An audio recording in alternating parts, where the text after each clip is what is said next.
All right, hello. I'm live. I will be switching scenes shortly because I have some special guests with me today, namely Ramea, Ember Ushi, and Benosphere, and we are all going to read y'all some spooky motherfucking stories because it's spooky day. Happy Halloween. But yes, the sub badge is a peach pit, which turns into a sapling and then into a peach. And at some point, I keep saying we had some plans for some new sub badges, which included like a bunch of festival themed ones. But then we never really finished them. So I'm probably gonna pivot and do. I want to commission some in the very near future that will be alcohol themed because that's fun, and I do be a partier who likes to drink. I thought the new sub badge were just gonna be dildos. Okay, listen, I would if I could, but I feel like Twitch would not allow me. I feel like Twitch would actually actively punish me for this, like actually. Yes, you see, right, Mello? Like alcohol would be so five brain. Good to see you, by the way, Mello, and good morning. Happy Saturday, everyone. I'm so excited for Spooky Day because not only do we get to read some of my favorite creepypastas of all time, we get to hang out with some friends, and I get to have the excuse to eat candy. And I'm drinking like gamer subs. Like I'm drinking like literal like fucking cotton candy G Fuel during this stream because I went to the gym this morning. And that's my excuse. I can reward myself with the cotton candy like gamer subs, like the cotton candy gamer drink. It's like pink gamer juice. I can reward myself with it because I went to the gym. And also I can eat as much candy as I want because I went to the gym. And that's how that works, right? That's how that works. That's just how that works. That's just how that works. You woke up angry again? Oh, well, that's okay. I love you. Even if you woke up angry, I love you. I still love you. You're valid in your anger, and I love you. Time to get on my PC, drink 1 liter of water, and lurk in here. That sounds like a plan. Water is good for you. Water will put out the fumes of your raging spirit. Why your spirit is raging? Couldn't tell you. But it will help you. That being said, I'm going to switch to the live scene shortly once everyone has confirmed they're ready, and we are going to read some spooky stories. I hope y'all are ready. I love you too, Mello. I love you all. I hope y'all are gonna be able to treat yourselves to some lovely candy and some spooky things. Dio, is there an agenda for tonight's stream? Is spooky stories for the entire stream or spooky games later? So we're gonna do spooky stories only for the stream. Because my parents are coming over because they've been like, Dio, I want to celebrate your birthday with you, and we have to do it on a weekend. So tonight, I am going to be doing we're just gonna be doing spooky stories, I think. But if time allows, in the afternoon, in the evening, we might do a second stream in the evening of spooky games because I did get gifted a bunch of spooky games. And if not, then on Tuesday, we're going to do Back for Blood and spooky games. You know what I mean? Oh my god, yeah, exactly. We'll just do another 12-hour birthday stream. So true. So true. It's just my birthday forever. So true. All right, I'm going to switch over and undeafen and say hello to everyone. Yes. No. I'm the last one to hit the undeafen button because I'm a dumbass. I remember, like, it didn't even have to be Halloween. It would just be, like, in the middle of the summer, and the campfire Thank you so would much, be Destroyer. roaring, and it would just be like, okay, time for some spooky frickin' stories. Right? And what this is the best time of year to read the spookies. It really is. It is. It really is. It's beginning to get chilly in the air. It's beginning the air is full of fall smells. Ooh, ooh, ooh. Oh yes, Yandere mode is on intentionally. Only This thing is to my do is Halloween costume. Have spooky I'm the stories devil. and enjoy. You know, as usual. Enjoy Yes. yourselves. I'm the devil We for used Halloween. to have a fire pit at my dad's place, and a friend of the family lived with them. So whenever we'd do like campfires, she'd just like bring out like say like a little Edgar Allan Poe book and some marshmallows, and would just sit around the story and pass around the book reading. Thank you, Mello. My dad, he would just crack open a few beers, and after 2 or 3 of those, he would just improv something on the spot. He was exceptionally skilled. So That's sick. there's like speaking of spooky stories, so there are there's like a big cultural thing in Jamaica where there are very specific cultural tales, like folk tales, and there's one specifically, so there's like one specific group of tales called the Anansi stories, which is about a character named Anansi, and he's kind of he has like a bunch of stories about him, but there's one specific one that my parents always told me as a kid about the Duppy, which is like a very specific kind of ghost, and it terrified me my whole life. My parents would literally, anytime I would do something that they didn't like, they'd be like, don't do that or Duffy's gonna come get you. And I'd be like, no, please, I'm scared. That's a friendly name for a ghost. It How does. friendly sounding. He's also called the Rolling Calf. And he's like he's a malevolent spirit who comes out, and if you see him, he will take you. And he's like a man. He's like a half man, half half cow. Oh my Half God. bull. So he's half man, half bull, and he's covered in chains. Spell this name. Duppy, Duppy.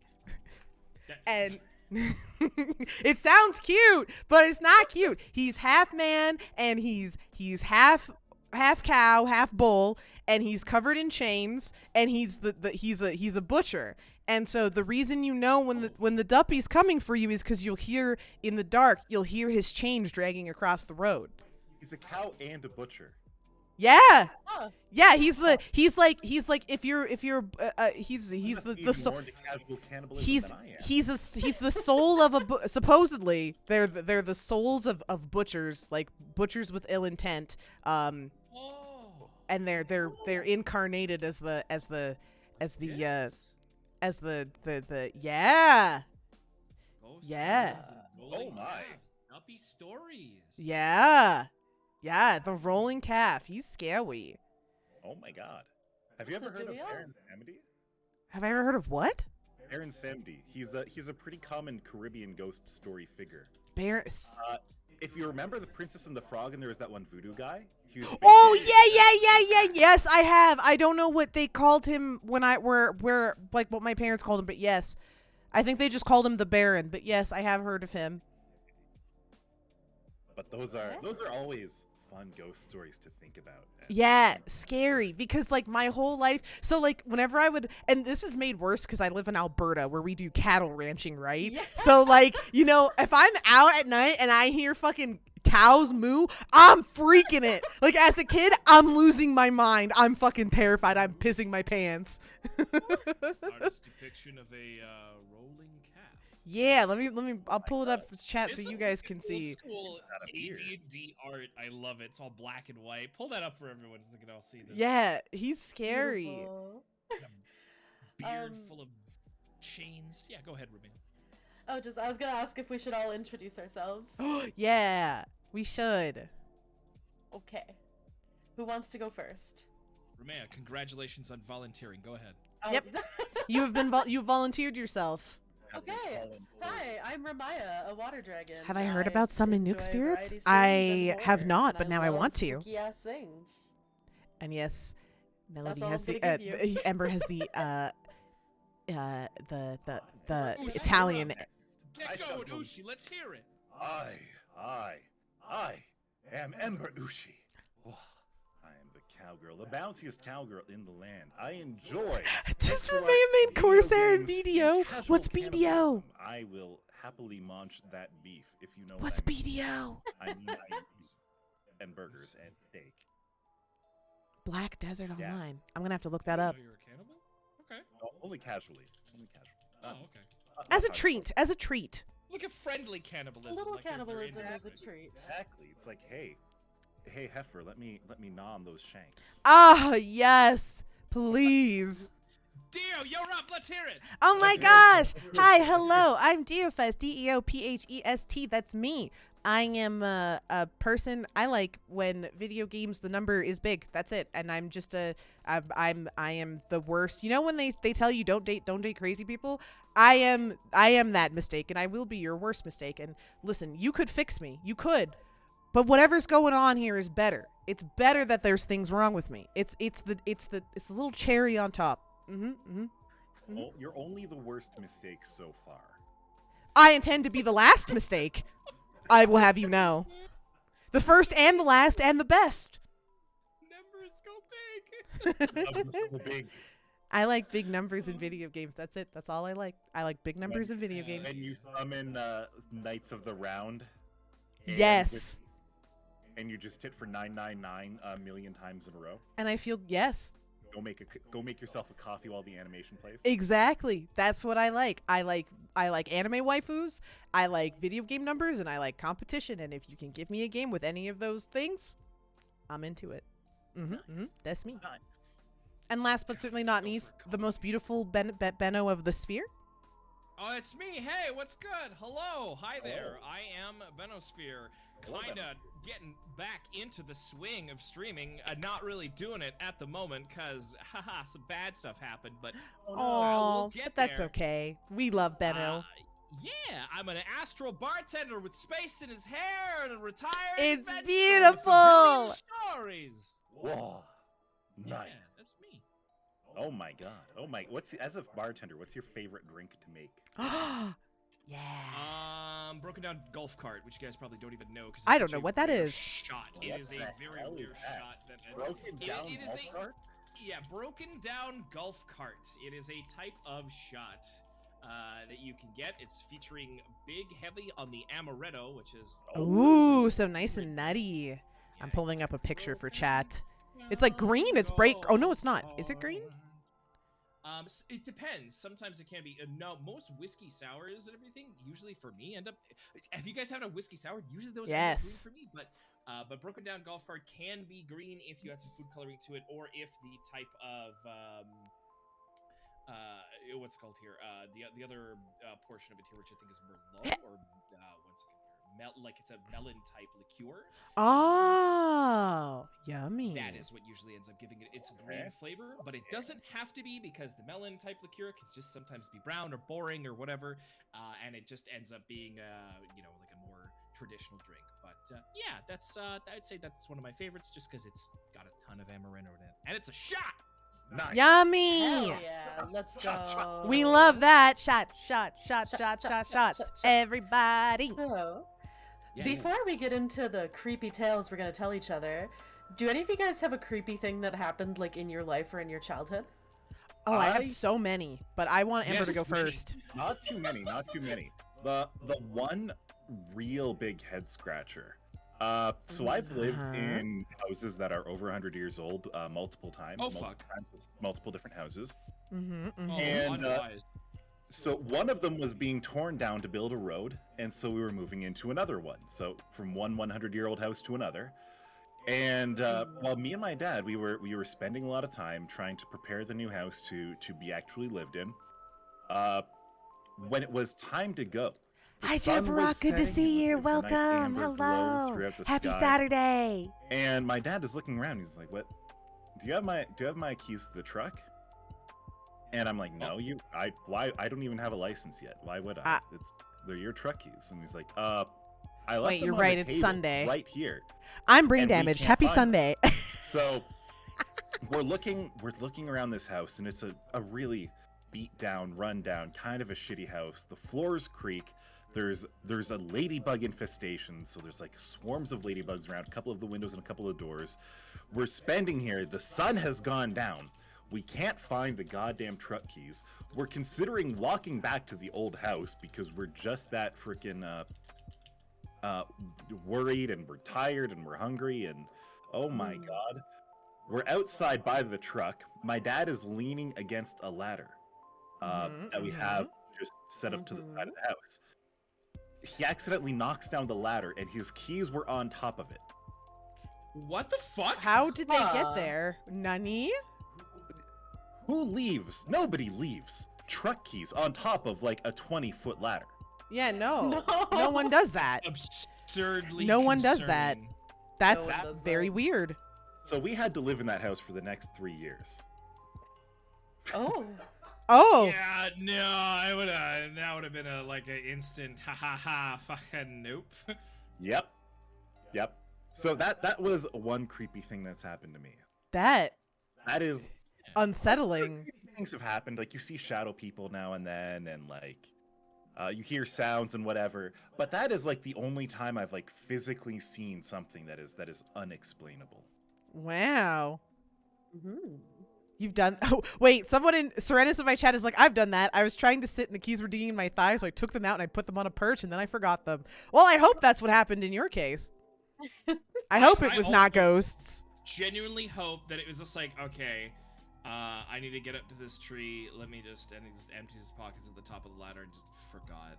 I hope so. I hope so. I So, found Joe, one. You said you had some. Oh, I had many. Okay, so Give us a good one. probably the best one, the one that I can't explain. So one year, all my family's from Jamaica. My parents are both Jamaican immigrants. One year we went back to the island just on like a regular vacation, just to go visit family and hang out and stuff. So we went for a month. Went for a whole month. While we were down there, we had a family member pass away, which it was very, I mean, it wasn't very sad though, because he was very, very old. Like he passed away of old age. Like he lived a long life. It was my great uncle, and he passed away. He was 102, so he was very old. He was an old guy. And so the sort of like there's like a ritual, or like the burial rites in Jamaica are very different from like North America. And there's like a whole like festival that you have to do to bury someone. And typically when you bury somebody, they're buried on your family's plot of land, in a tomb, like you make like a big cement tomb. If you've ever been to like New Orleans and seen like the man. concrete things like that, it's like that. So anyways, we didn't participate in the whole thing because, like, you know, in order to get to my uncle's house, my uncle did not live in a place accessible by road. Like it's not even a town. You can't find it on a map. Basically, you park on the side of the highway and you hike down the side of a mountain into the valley and then back up the other side of the mountain, and his house is at the top of the mountain. There's no road. You can't drive there. And that's where he lived, and that's where like a lot of my maternal side of the family like grew up and stuff. And so in the bottom of the valley is like this old graveyard. It's a very old graveyard. Like when I say old, I mean like there's people who've been buried here since like the 1600s, since like the British and the Spanish first came to the Caribbean. That's how old these bodies are, and that's how old this plot of land is. So we go to hang out with you know, and visit with family and help them with the burial rites and such. And there's sort of this like superstition that if you don't complete the burial rites properly, that the person's spirit will not leave this earth the way it's supposed to, and they'll be stuck. But if you do it right, they will visit you one last time and then be gone forever.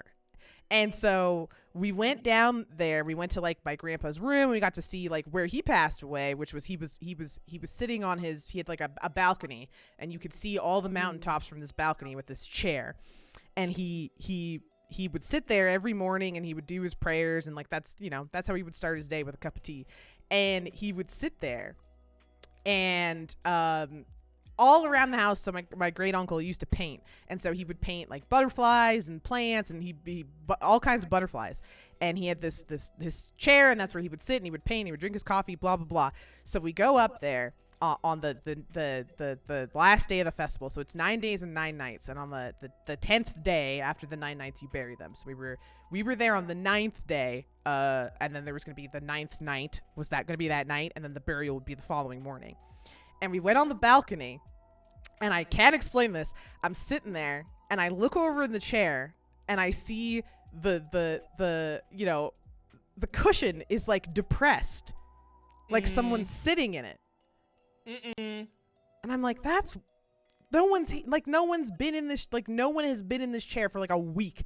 There's no way. No one sat in it. No one would sit in my great uncle's chair. No one would do that. And I'm looking, and I'm like, and I'm like, well, whatever. You know, maybe he just like carved a butt mark into the seat. Who knows? It's his chair.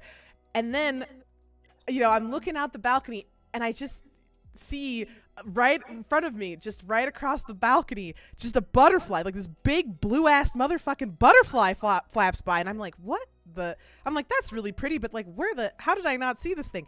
And I look back, and the depression in the chair is gone, and I'm just like, what in the hell just happened? I was like, what do you mean? I don't like this deal. What do you mean? Story. I'm That's like being visited by a relative for the last time. I know. I was like, that's the only explanation I can have is I'm like, this. I was like, this was just him saying goodbye. It has to be, like, I can't explain it. And so, like, and the rest of the rest of the festival went smoothly. Aside from, like, I almost fell into the open, like, hole, but that was my own fault. I got chased by, that was nothing spooky. I got chased by chickens, and I wasn't watching where I was walking. but I remember when we drove home, it took us like 2 hours to drive back to where we were staying, and I was just like, that just like unsettled me. I was like, that, I can't explain that. Like, what do you mean? Oh my god, Butterfly that's shit wonderful. is also.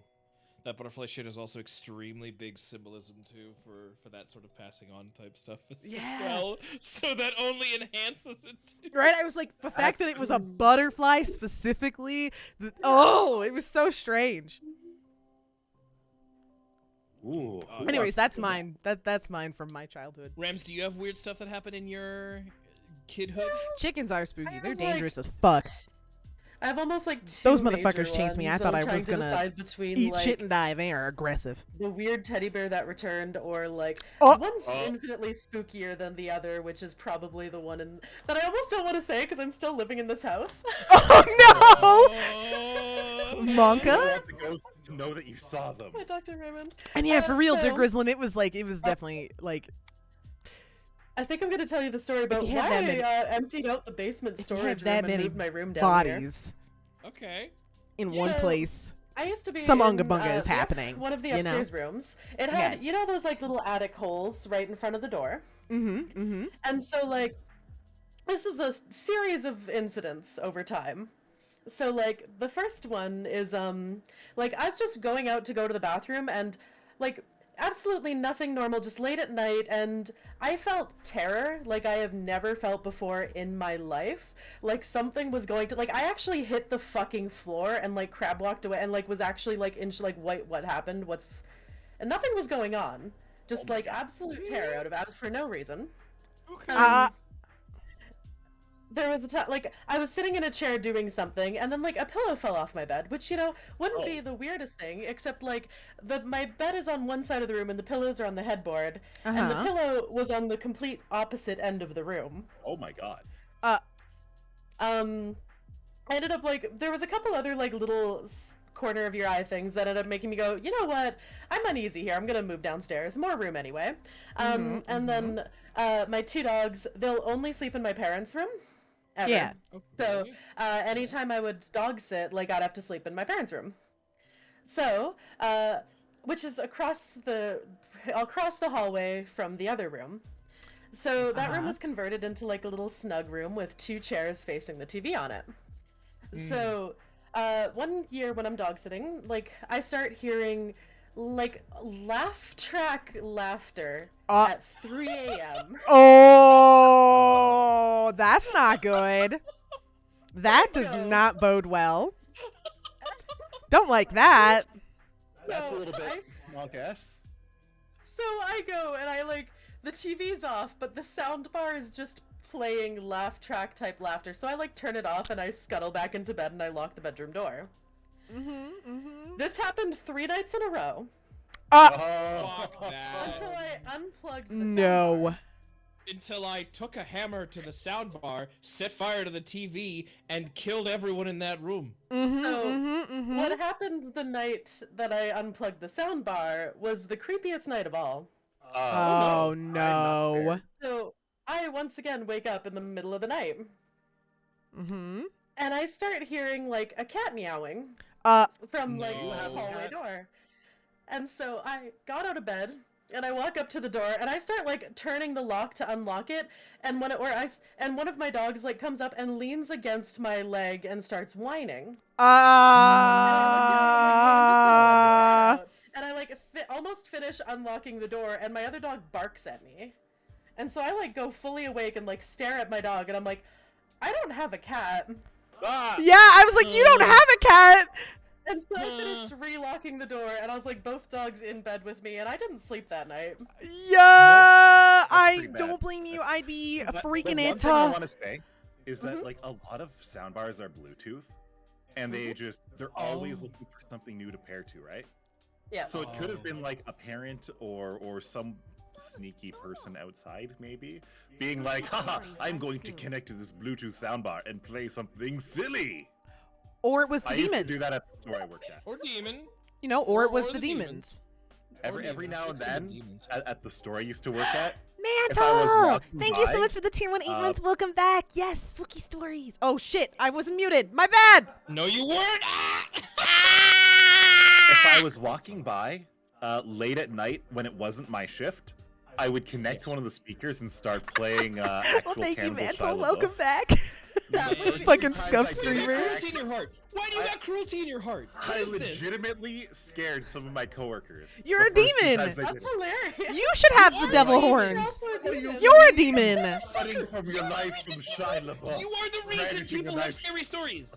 You are Remain's demon. You are literally like. You I are the feel person like creeping around. You are outside the side of demon. my house at 3 Oh my a.m. playing God. laugh track. Piece of I shit. mean, Holy we both shit. live that far from each other, right? It could have been me. I mean, it could have been. It could have And been. at this If it was point, me, I'm not I convinced it guarantee wasn't. you, Nah, I don't believe you. I don't believe anything you say ever from now on. Oh, it is literally I mean, that you're type right. of shit Without that, people like gives Ember, people these stories. we and truly haunted nightmares we would be forever. dire And you're just like, and just missing like, out on all the I spooky was stories doing of the it. world. I wanna do it. I wanna. love you, Mantle. I hope I you've been hope you- doing well. Happy Sunday. I hope you had a Hello, good do you have weekend any so far. creepy stories? In terms of, I know that I've had some horrible shit happen to me. Uh-huh. But the only one coming to mind is, whoa, hello. What? Hello? Nani? Oh, okay, sorry. I guess I didn't move my mouse in a while, and it's just like my screens went dead, and I'm like, oh, hello, Oh, no. no. The ghost in your PC was like, yeah, we're done. No, scary story. The demon's like, Demons, no. you cannot stop me from telling your tales. Yeah, Ember confirmed actual Demons? cryptid. You Come know on what? now. Maybe I don't have a This sleep was paralysis more- demon. It's just I don't Ember know, like torturing me on purpose. UFO related, if you will, but Ooh. me and my brother, back when we lived at my parents' place, used to share a room, and we were like small kids. I think it was like 12 years old at the time, or some nonsense. My brother would always get these really, really savage dreams where a T-Rex would bust in through the window because he slept next to Oh the my window god. and just eat his ass, and I would just Wow. sleep That, through it. that He's like, kid watched "Save me, Jurassic help Park in me!" theaters. And he just every time, and he'd wake up and he'd tell me them every time. So eventually, I'm like, I am sick of hearing you tell me these stories. I will sleep by the window now. You get the safety of the inner room. Woo! Because I'm just not having it anymore. I was just done. You with know, this. I feel like Every- that's what every- Sigmund at least Freud, once to two Freud or times a whatever week agreed that all of for our 6 paraphilia is to awakened when 12 we're kids. months. That checks out. Like, Damn. I had the dinosaur dream again. I'm like, God damn it! Oh my god! I would wake up and I would help you, or die also. You know, we'd both die. It'd be fine. So one night, I happened to wake up in the middle of the night, 3 a.m. or some nonsense, just rubbing my eyes, just absolutely done with everything. And the reason that I was waking up was because there was like an array of lights just outside the windows, just shining in. We had what's it called? There was like twist down curtains where like it's like a really heavy plasticky type turn down curtains and everything for it there, and it was just like shining through them, red and green and blue and yellow and white and just consecutive, like a little rainbow of colors. and I'm literally like, what is this? So I scroll it up, and it's just this circle of lights just rotating just above my place, and then as I can see it more fully, it just descends away into the forest. This gigantic forest that is right behind my house. I don't like that. And I just and the night sky lights up really hardcore for like it like turns to daylight for a moment, and then it's just gone. And I'm like, bro, the that was aliens weird. got that RGB keyboard. Jesus Christ. That was kind of obtuse. But I eventually, I believe, my adult mind convinced my kid mind that no, you stupid sleepy bitch. You saw a plane and it has those blinky light things that it has when it rolls by, and the rest of that other stuff that you saw, that's just nonsense. So that's how I'm able to cope and live my daily life. Yeah, there's just a plane outside your fucking window. That checks out. A plane that hovered above my house for like a solid 15 seconds, rotating sides into my window, just a plane, and then zoomed on into the forest, exploded into a flash of daylight, and then it went back to night, and everything's fine. It's just a plane. Yeah, definitely. Absolutely. 100%. Yeah. I hope so. I'm such a wimp when it comes to aliens. Like, Yeah. one time back at this like campground that I was telling you about before, my friend was just like, I got a telescope and a Happy Meal or something like that. A what? Like a telescope. Oh, telescope. Oh, I'm blind. I'm deaf. So I had it and I was like looking through it, and I thought I saw a flying saucer zoom past wherever I was looking. I was just looking to the sky, and I put it down and I was like, I don't fuck with telescopes anymore. You're like, no, I'm not. You're like, I'm out. I'm good. I don't want to see it anymore. No thank. You know, that is one thing too, that you don't fuck with telescopes. Due to the heritage of my old country of Romania and whatnot, where I'm pretty certain we fight like actual demons and shit on the reg, and like monsters and fucking vampires and shit. At least 3 strigoi a week, right? I'm 100% sure that they're just there because it's way too like medievally to Not steeped in that like ancient culture of superstition for shit not to be going on there. Like there's something. Yeah, there's some ooga booga going on for sure, for real. Fuckers are hiding in there for sure, and we are definitely got some sort of like ancient like fucking Hierophant cult that is 100% fighting them on the regular for sure. Yep. Definitely. Yeah. With like some crazy Christian magic or some nonsense. Yes, that Like, good actual, shit. Holy Spirit magic and all that nonsense. Castlevania was just a documentary. Exactly. Castlevania was a documentary. Family is a well-respected Castlevania, not family. That is Castlevania. Jesus Christ. And you can, of course, throw a cross, and it does come back. So don't even, like. Yep. Okay. But because of that, where the fuck was I going with this? I had a point. I had a fucking point. Don't lose it now. You were no. there was something that you don't fuck with. Like, something you don't fuck with, yeah. Yeah. Yes, thank you. Oh, Ushi, king shit. Okay. Because of that, I have never in my life. Castlevania where you watch Dracula wrestle the lesser vampires. Exactly. This is a public service announcement. Oh shit, I was muted again. Fuck my life. Fuck with in any way a Ouija board. Or yes. I see. Yes. No. Bring that into your house. Do not put it on there. Do not activate a connection with the spirit world. Fuck you for even thinking that that's an idea or even fashioning that thought into your mind. Dead ass. You bring that anywhere near me or my house, That's I am a setting it unga-bunga. aflame, and you can go fuck yourself, and you're Good. not my friend anymore. Yeah. Good idea. Good idea. Unga bunga board, not safe. My mom fucking outlawed Ouija boards, and like I was kind of like, tee maybe I'll get one from Spencer's, and she like sat me down. And she was When like, she a "Do not." teenager, She like 18, 19. She had a new apartment. Lisa had a new apartment. She like brought a Ouija board in, and she fucked around with it. Creepy shit started Romeo almost said happening in her Luigi home. board. And like it escalated in points like all the windows closed, and yet somehow an entire fucking bookshelf blew over. Oh, And just like she didn't. I can't remember all of the details, but it was essentially so much creepy shit that she'd only been in there like 2 months, and she broke her fucking lease and moved. She was like, I'm out. I don't want to be here no more. And she was like, "Don't ever bring a Ouija board anywhere near me. Don't ever fuck with a Ouija board. Don't ever bring one into your house." Yeah, exactly. Sounds like a good reason to not like spooky She's like, ghosts. "No." 1819. And like that is like deep conditioning from my parents, who have always been like, you ever see that haunted wood? You Don't do it. fucking Don't fuck with it. get the-" Don't. Just don't. My parents like have this cabinet that's like the emergency fight demons cabinet. Oh, what the fuck? Where we Trevor have, like, Belmont, is that you? we have some old school like rosary whatnot that it's been blessed at least I think 3 times by 3 different priests. What? We have, like, Have some salt have- containing holy water. yeah, there is a little like salt thing in there. That's Um, wild.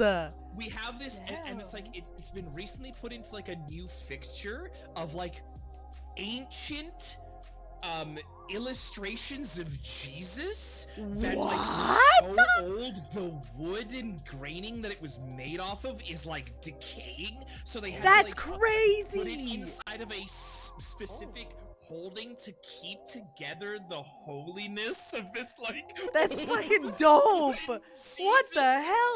picture. Oh my What a God. crazy ass heirloom to Going have. against demons, and I'm like, okay, it's going Yo. against demons.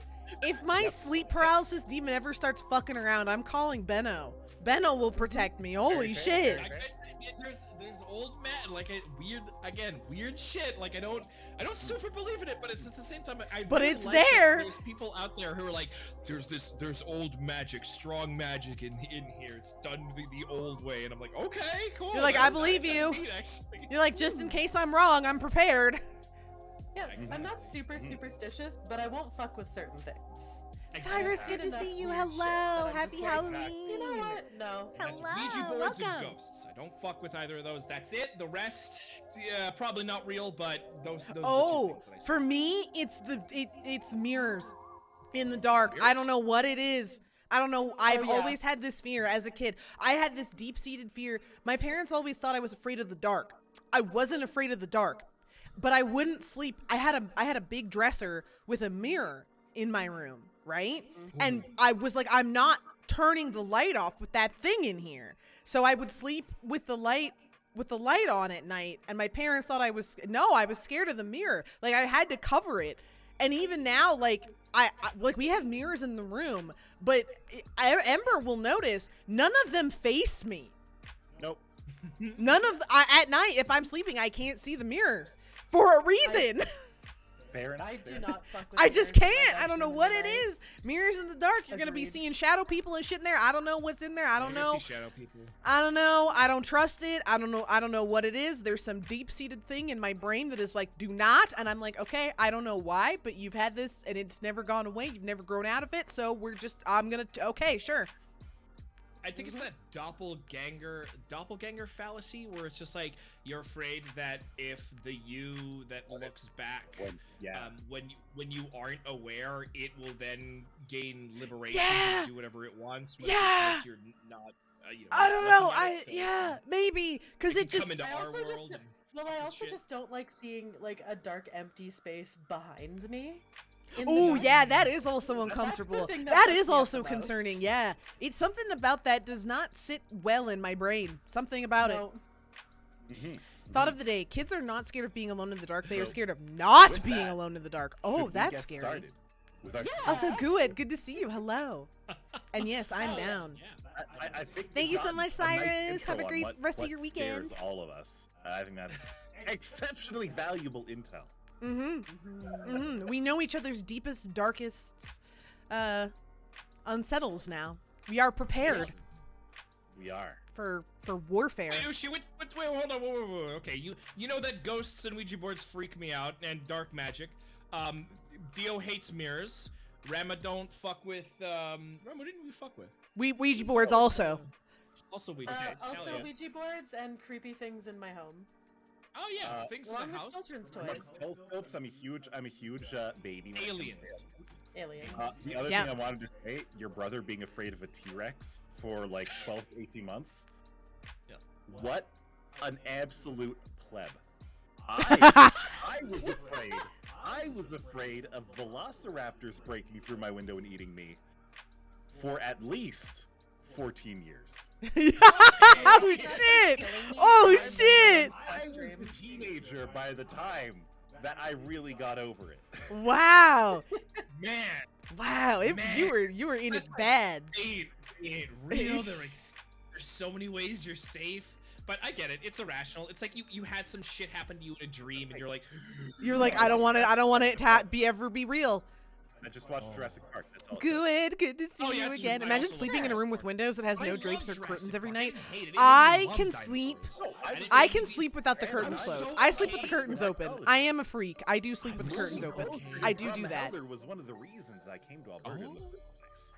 No I fucking love the way. bones. I love going to see the Bone Yes. Museum. That drove me out here. It's like, yeah, I'd be closer to the Royal Terrell Museum. I could go every summer. Hell yeah. Yeah, If I we wanted haven't been to. in a while. We should go. Damn. So anyway, I know love. you know I have how you issues get with seeing to shadows at the Valhalla? corner of my eye night. Oh yeah, Yeah, that shit freaks me out, it is. Cyrus. It freaks me out. It's a little bit out Also, of the happy way. Halloween, You have to go Slurp. down Thank you some so old much. country Good to road. see you. Happy Yeah. weekend. Happy spooky day. Oh my god. That is the title of our first story. Our first story. Oh, first story, let's go. The Old Country Road, written by you, the typesetter, on No Sleep. It started that night, like most other nights. We were out a little too late, on a country road. There were 4 of us squeezed into the little car. We were working on a school project and we're all just going to stay at Wendy's house. But her stepfather came home drunk. Needless to say, we needed to get out of there. I said we could just stay at my folks' place. They wouldn't care once I explained to them in the morning. The only problem was I lived a little further away than everyone else, so we went out on a crappy gravel road at 1 in the morning. It wasn't a big deal, but we were all country kids. Driving 1,000,000 miles to get anywhere was second nature to us. It's just how it goes. It's just we were deep in the forest and Jake's brights didn't work, so we were Surprise. puttering along at 20 miles an hour, so we didn't get broadsided by a buck out for a midnight stroll. In fact, it was a member of the Cervidae family's fault why we weren't just using my truck, as it was currently sitting on my property completely useless after an early morning tussle with a deer the size of a small moose. Such is country life. We were all on deer patrol when Jake's crappy little car started making funny noises, just as we were leaving the trees. A minute later, it was making even funnier noises, and promptly sputtered and died, not 100 yards from the crossroad that marked the beginning of the farms. We were about 15 miles from anyone, and 20 miles from my home. We jumped out and popped the hood, trying to determine the cause of the car's untimely demise. But neither Jake or I were good with engines. Wendy took a look at it with Sam holding the light, politely telling us that the girls would be taking it from here, which we obliged. I was content to stare up at the night sky, which was usually awash with every matter of astronomical body, but the clouds were rolling in, so we only had the muted light of the moon to keep us company. Well, Wendy announced, I can't find anything wrong with the car. Really? Jake asked. Yep. Just died. That's weird. I'll have to call Danny tomorrow and see if he can tow it, Jake responded. Should we start walking? I asked. God, it's going to take forever, isn't it? Replied Wendy. If we hurry, then we should make it before sunrise. Ooh. Let's see. What is that? 20 miles? That's like 35 kilometers. That would take like 6 or 7 hours. My God, at a brisk pace. Good God. Ooh. This is the worst night ever. I think it got worse, Jake said. Does anyone have service? I just tried to text my mom so she'd see in the morning. A quick check revealed that all our phones were useless, which wasn't exactly uncommon for our area. It was weird, though, since they seemed to be working a minute ago. Is anyone else getting cold? Sam asked. We all shook our heads, but she was nearly shaking. Let's get walking. It'll warm you up, I said to the group.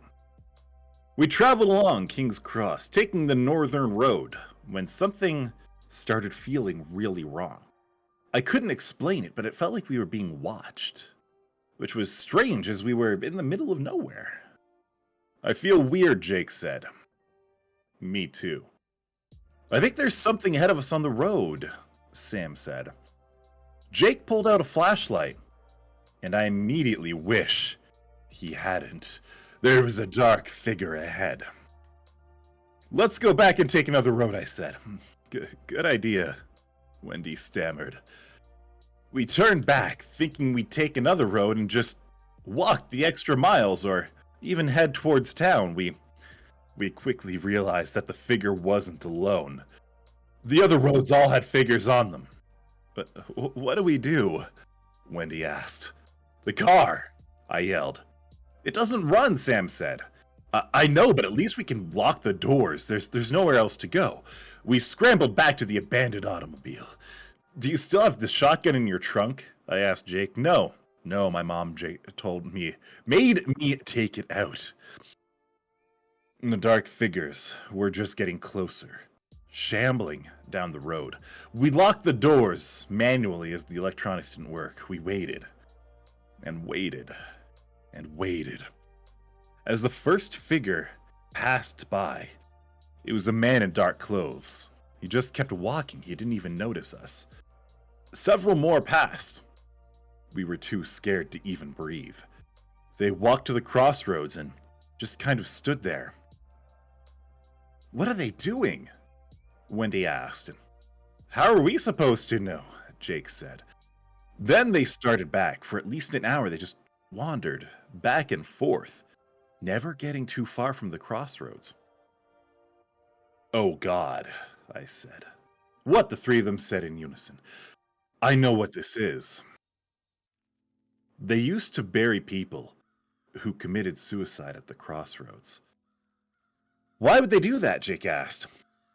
It was a crime against God. You buried them at the crossroads so they would get confused and never find peace.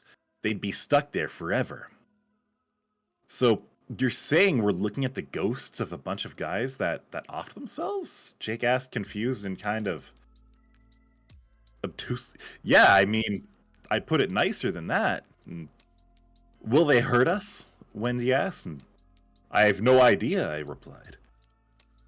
I doubt restless spirits are super kind, Sam chimed in.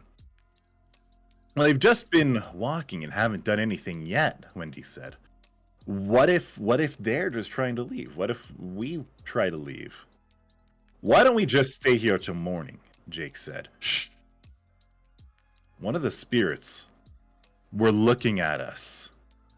Sam was right. They did not look kind. Slowly, the spirit turned and continued on his way. Oh God, I can't do this all night, Wendy said and opened the door to get out. Look, one of the spirits said. She's here to take us home. There were a chorus of home, and the spirit started towards the car. Oh my God, there was Wendy dove back in and locked the door. Quickly, they surrounded the vehicle. There were at least 24 of them, all staring into the car. I've never been so scared in my life. We thought we were safe. Then they started yelling. Take us home! Take us home! Then they started to pound on the windows and the doors. What are we going to do? Sam shouted. I couldn't even tell who was talking anymore. Everyone was screaming and crying. Finally, Wendy's window broke and several arms reached through and grabbed her. She screamed as they pulled her out. She was surrounded and we were too scared to move. We just sat there until sunrise. They disappeared. Suddenly, the car started and we sped to my house. My parents called the police to look for Wendy. The sheriff's office called in search and rescue, but we never saw her again. No one believes us either. Everyone thinks that she just wandered off into the woods. I started to think it was a dream, until years later, I was driving up with my wife to visit my parents. It was dark on the old roads until I saw something flash in the headlights. My wife thought it was a deer, but I had just seen Wendy, and I will never go down that road again. Dun, dun, dun. Okay, that's when got sacrificed. Got big Wendy sacrifice. fucked up. Oh my. Now she is the mascot of a fast food chain. And that's why she's such a smug bitch. It's because she's a ghost and all her friends let her Forever die. serving my burgers God. and fries. Yeah. The freshest Holy shit. ingredients. God damn, dude. Fuck that. Oh my god. Oh my god. I had the same fear Ben had, except that it was werewolves and grinning men coming through my bare windows. Oh my god. That would be Secret terrifying. ingredients to Wendy's burgers is ghosts. It's ghosts. It's just ghosts. It's just people. Problem solved. So true. Just that's how they make the patty square. That's It's why people always meat. Fresh. Yeah. Human meat is naturally square shaped. Oh my god. Okay. Indeed. Oh god. Oh. Yes. Yes. I've been That's- scared. Ooh. Who else? Who wants to go next? Ramea. Who was the most Voluntold. frightened? Who was the most terrified? Gotta be Ramea. Ramea hates ghosts. True. I saw her, she was squirming the whole time I was getting to Alright. the ghosty parts. I'll do the next story. Let's It also go. kind of works well because when Dio was like, I almost fell into a grave, I was like, oh. Oh. Oh, one written just for me. I'm down for this. All right. The story this one is in my hometown. We didn't say trick or treat, and it was written by Nearby Cheesecake on Reddit. Oh my. All right. All right, cheesecake. Let's go. Reddit could. In my hometown, we didn't say trick or treat. In fact, for the longest time, I thought the whole thing was made up by the movies, some Hollywood invention that was quirky enough to catch on and then was used tirelessly since, like races for student presidents or makeovers that turned you into a supermodel. Here we say, gifts for grabish. Grabsh? Loosely translated, it means gifts for the ground. We still get candy. We Fresh, still dress never up. frozen beef. Growing She up, doesn't I freeze to didn't death. think my She was only Halloween cold. experiences were that unusual, really. Exactly. I'd wake up early, heart racing, pulsing with the excitement to come. I'd chow down on breakfast, whole grain toast and eggs. It had to be healthy to balance out the incoming sugar. And then I'd rush outside to dig the hole. I couldn't be slowed down later, you see. Once the hole was dug, I could shower, throw my costume on, and count down the minutes until the streetlights dimmed and I could dart out into the streets, parents trailing behind me. Even if it was a little different from what I saw on television, well, it was still by far my favorite time of the year. Once I was 8, I made the mistake of saying trick or treat. I thought I was clever, worldly compared to the rest of our tiny little town. The look on old lady Willis's face quickly shook the rebelliousness out of me, but before I could stutter out an apology, she slapped me clean across the face. I flew back, tripping on my oversized pink Power Ranger pants and landing with a thud on the porch. My parents were right behind me on the sidewalk, but instead of rushing to comfort me, wipe the tears welling up in my eyes, they hissed in my ear. "How dare you," said my mom. "Are you insane?" spat my dad. They rushed me home immediately and poured out my pillowcase in the yard. Whimpers turned into full-on cries as they made me bury all of my candy that time around. Every single piece. The hole from earlier wasn't big enough, so I had to dig even more. Kids from school passed by with their parents, pointing at me and whispering. If I slowed down, my dad would clamp a massive hand on my shoulder and shove me back into the dirt. By the end, I was sucking in shaking, sputtering breaths. My costume was ruined, as was my pride. When my bedroom door closed behind me and the lock slid into place, I collapsed in a puddle on the ground, barely registering the sound of my parents' SUV pulling out of the drive. I didn't have many years left for collecting candy at that point, so you best believe I never made that mistake again. Only as I got older, things just became stranger. Did you know that after 10:30 p.m. on Halloween, all of the lights in town would go off? It starts with the street lights, and then the radio antenna on the mountain, and then our porch lights, our house lights, even our nightlights. I learned that when I was 11. The year before, my parents had let me go out with my friends, Alice and Dante, unsupervised. This year we did it without asking. It had been 3 years at that point since I'd lost all my candy to the ground. I hadn't spoken out of turn since, nor had I said anything about normal pop culture Halloween out loud to anyone beside my friends. It was an unspoken rule. I'd realized most children had an empty pillowcase year. None wanted to repeat it. The night started at 6:30. I stopped to admire the hole in the lawn I had dug. It was even deep enough to crouch inside of. The hole was in the same place every year, but I never dug up old candy wrappers. It never registered as odd. At best I thought that maybe my parents had pulled out the candy when I was at school. I didn't think very hard about it. I saw Alice across the street. She stood in her yard beside her own hole in the ground and stared up at the street lights expectantly. A minute passed and the lights dimmed. We crossed the street to each other and walked to Dante's house. It was an exciting night. We ran into a bunch of kids from school as we quested down every street in sight, even the odd dead-end roads we barely knew existed. We went at last to a house far on the other side of the neighborhood. My friends and I were joined by two other older boys, rowdy with the ideas of saying trick or treat, or keeping all of their candy hidden and dropping rocks as their gifts for grabbish. Just as we were walking onto the lawn, the porch light went out. I checked my watch. 10:15 p.m. A woman opened the door and called out, "Get home now!" The lights were dimming rapidly. Our little group all screamed and darted off in various directions back to our houses. No one stayed out this late, we knew that much. By the time I reached my yard, I was doubled over on the grass, huffing as I threw candy into the hole and shoved the dirt in. Alice was across the street doing the same. We waved goodbye as the streetlights went dark. "Sorry I was late," I said to my parents. "We knew you'd be on time." I watched from my living room window as the red light of the radio antennae to the north went out. "Make sure you lock your door." Before I knew it, I was 16. That Halloween was pretty much the last year of looking young enough to reap the delicious candy gifts for grabbish offered. I was going as a fairy. Alice, Dante, and I usually dressed up in a group costume, a cop with two prisoners, Red, Wilma, and Betty, from the archaic but still amazing comedy The Flintstones. Han Solo, Leia, and Padme Amidala. I'm sure you get the point. But that year being our last, we decided to pick our own costumes and surprise each other. The only person I wanted to impress, though, was Dante. As I did my makeup, I prayed with every bit of foundation, every swipe of bronzer, every addition of sparkles, and light pink lip gloss, and I thought of him.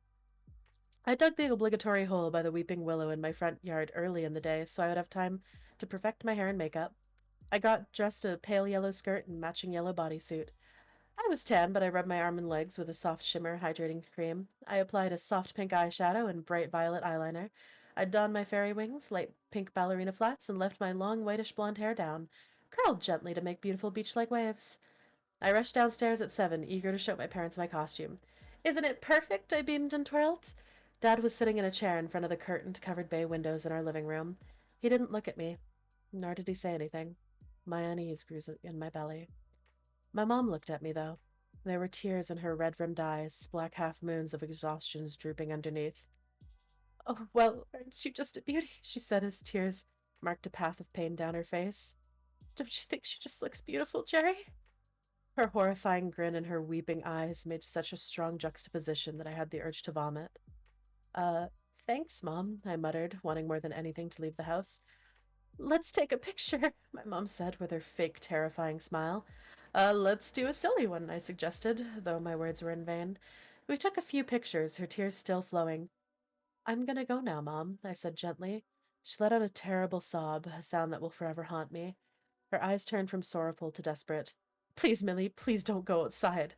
She lunged for my arms, but my father stood to grab her. She turned and wept into his shirt. "What is spoken must be honored, you know that." He looked at me as if he had just noticed that I was there. "Go on, Millie," his voice cracked, and I knew in my heart that if he started weeping, I would stay home. But he collected himself, hugged me, and kissed my forehead. "Don't forget, Millie, we love you. I swear that we do," he said, in that serious voice he used to use to scare off the ghosts and ghouls from under my bed. I nodded at him, and he held me tight, lips next to my ear. "We'll never stop, no matter what. Now get going, silly Millie." It's fair to say that teenagers miss some things, some important things that adults never would. They were tuned into a completely different frequency. My brain was distracted, thinking of Dante and the fun night ahead. I smiled awkwardly at my dad and then walked out into the beautiful warm evening outside. I looked back at my home just once to see my father stapling black curtains to the windows. What in the actual hell is happening? The answer to that question was one I eternally wished I'd actually asked, but missed opportunities don't come back. I nearly tripped over the 3191 address marker affixed to the curb as I dotted across the street to Alice's house, failing to realize that this was the inevitable byproduct of moving without the benefit of streetlights. Stop! My heart jackhammered as the tip of my ballerina flat curled over the edge of an invisible lip in the grass beneath my feet. I've spent an hour digging that hole, the voice behind me continued. It'll swallow you. I spun around to face a painfully blinding cell phone light. Wow, Millie, you look. The light bent down as I stared into the darkness. After several seconds of blinking, I recognized Alice's outline in a black head-to-toe bodysuit, complete with fangs and pale white foundation. Hey, I responded awkwardly. And of course it had to be awkward. Alice and I hadn't spent time together since last Halloween, but we felt obligated to honor tradition. I think that both of us knew we wouldn't hang out much after this. Have you seen Dante? Boom! My stomach leapt into my throat as I pitched backwards. Then a powerful force brought me back to earth. Hey, called the voice that felt like was reverberating inside of me. You all right, Millie? I didn't mean to scare you. The background light of Alice's phone was now bringing crisp outlines to life. I could see a head and arms, and I could feel my fingertips against his bare abs. They were like wooden logs. Um, I swallowed. Are you not wearing a shirt, Dante? He laughed and stepped back as Alice illuminated the space between us. Conan the Barbarian doesn't need a shirt, Millie. He grinned in the lopsided way that drilled a single dimple into his left cheek. Wow, you look great, Millie. Are you an angel? Yes, I answered. Well, no, I'm a fairy. Shit, I hoped it was too dark for him to see my face flush red. Anyway, Alice interjected. I was gonna suggest we get moving, but doesn't the darkness seem, I don't know, odd to either of you? I looked down the street for the first time. Every street light was out. Every porch light had been flipped off. If it weren't for Alice's phone, the world would have been completely black. I noticed the lights going off as I walked over here, Dante explained, but 10:30 is hours from now. I know we're not supposed to go to dark houses, but is this it? Does our last time end before it begins? I began to offer an answer that was constructed in the youthful naivety that it would be received in the exact way I had intended it to be heard. But I never got the chance. At that moment, dozens of torchlights flared at the far end of the street. The three of us turned to face them in silent shock. Look, Alice breathed. We turned around to face the opposite side of the road, where dozens more torches had been lit. My heart flipped as Dante's hand slipped in mine. Run, he ordered. The three of us sprinted across the street as the torches descended upon us. We need to get your parents to drive us out of here, Dante panted as we flew up my porch. He grabbed the doorknob and pulled, but it didn't budge. Millie, why is your door locked? He yelled. Teenagers miss some things, some important things that adults never would, but I understood this. Mom and Dad had shut me out. However greatly they loved me, it wasn't enough to spare me from what was about to happen. Wordlessly, I grabbed Dante's hand and pulled him away from the porch. I didn't want to be cornered when they reached us, and I didn't want to be away from him when we were caught. Stop, Millie, he mumbled as I dragged him backwards across the damp grass. They're almost here, Alice announced in a trembling voice as she followed us. Stop, Dante yelled, grabbing me in a way that made me feel powerless and comforted all at once. I looked up to see his soft brown eyes gleaming in the advancing torchlight. Don't move another step, Millie, he whispered. His eyes flickered downwards. I looked behind me to see the hole that I had dug earlier in the night, but in the weak light of the advancing flame and the reflected beams from Alice's phone, I could tell that something was wrong. Very, very wrong. I hadn't dug the hole this deep. Even in the darkness, I could tell that it dropped far into the earth below, much farther than any child would ever need for gifts during Gifts for Gravish, more than any child was capable of doing on their own. They're here, Alice whispered. I think they meant to surround us at the edge of this hole. I think that was their plan the entire time. As the mob moved closer, fixing to surround us, just as Alice had predicted, I could hear the slow and aligned hiss coming from the hordes of people advancing upon us. All were speaking in perfect harmony. All had eyes as black as pitch, and all, except for 6 people, were holding torches or rakes or baseball bats. The 6, I noticed, were chained at their wrists and ankles, faces covered with filthy burlap sacks. The crowd continued to chant in unison. May sorrow be your portion, may grief to you be bound, if you dishonor what was spoken and withhold the blood for the ground. Gifts for Grabish accepts your sweets, your small sacrifice once a year. But every century to keep your protection, Grabish demands one life's blood and tears. Grabish longs for the blood, the ground wet with salty tears. Grabish drinks the young blood and washes with the tears.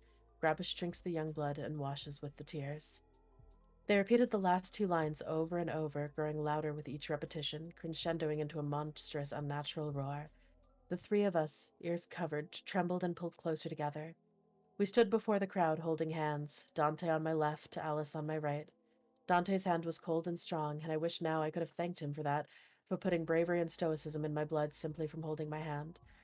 Alice's hand was violently quivering, her fear so thick it was almost palpable, the stench of it making me nauseous. As I turned my head and looked at her just as a tear slipped down her face. No, no.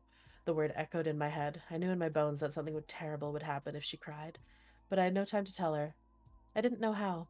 Dante and I watched in horror as Alice's three beautiful, priceless diamond tears fell to the ground and were soaked up immediately. The sound of adults in the town screaming about Grabish was quieted immediately. My ears rang from the sudden silence. We were completely surrounded now.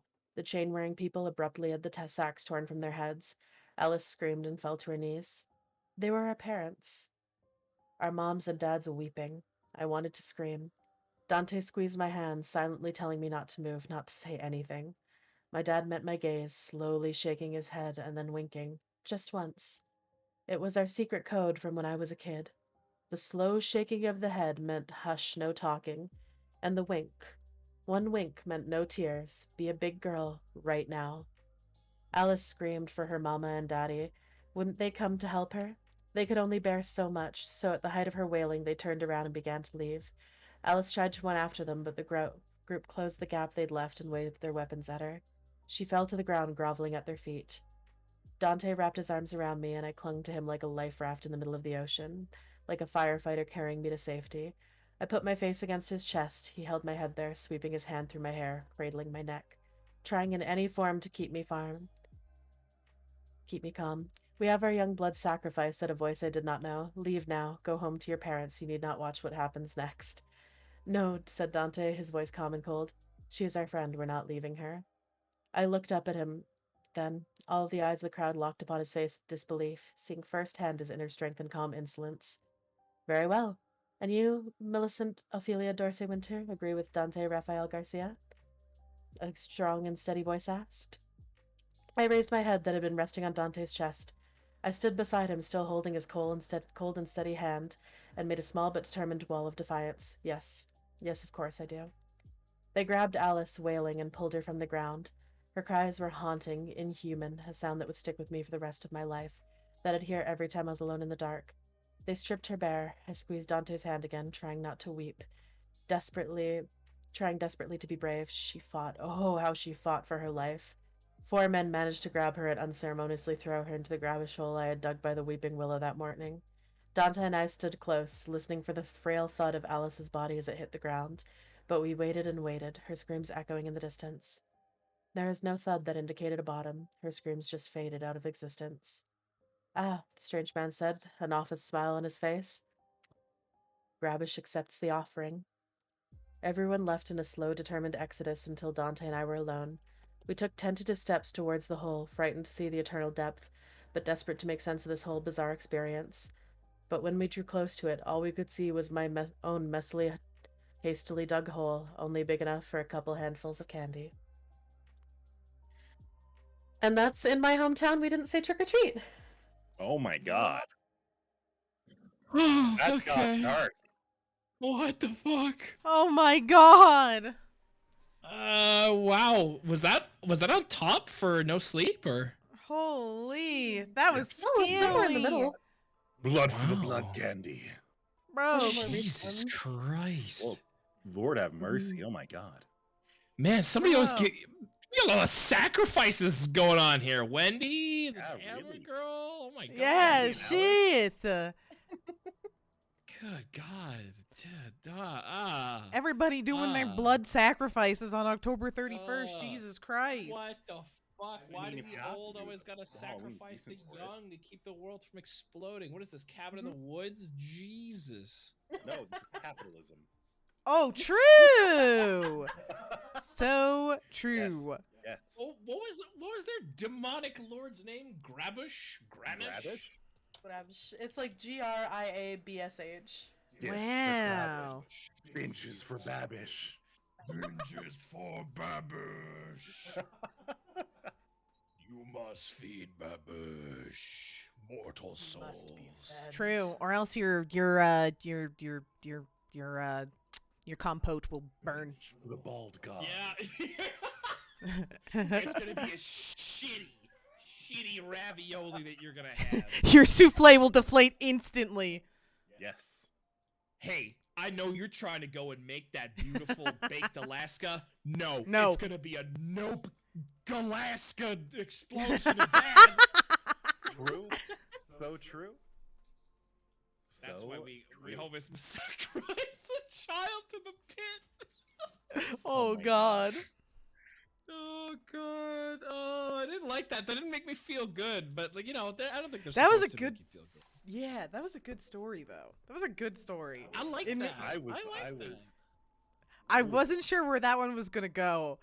It had But so not much there. tension building up the whole time. It The did. whole shadowing of the town, and then the peeps coming in, and they're like chanting creepy shit, chanting creepy shit, chanting shit, chanting shit, chanting shit.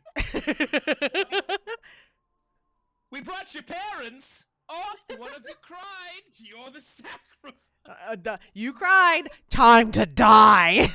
Ah, I shouldn't have cried, little whiner.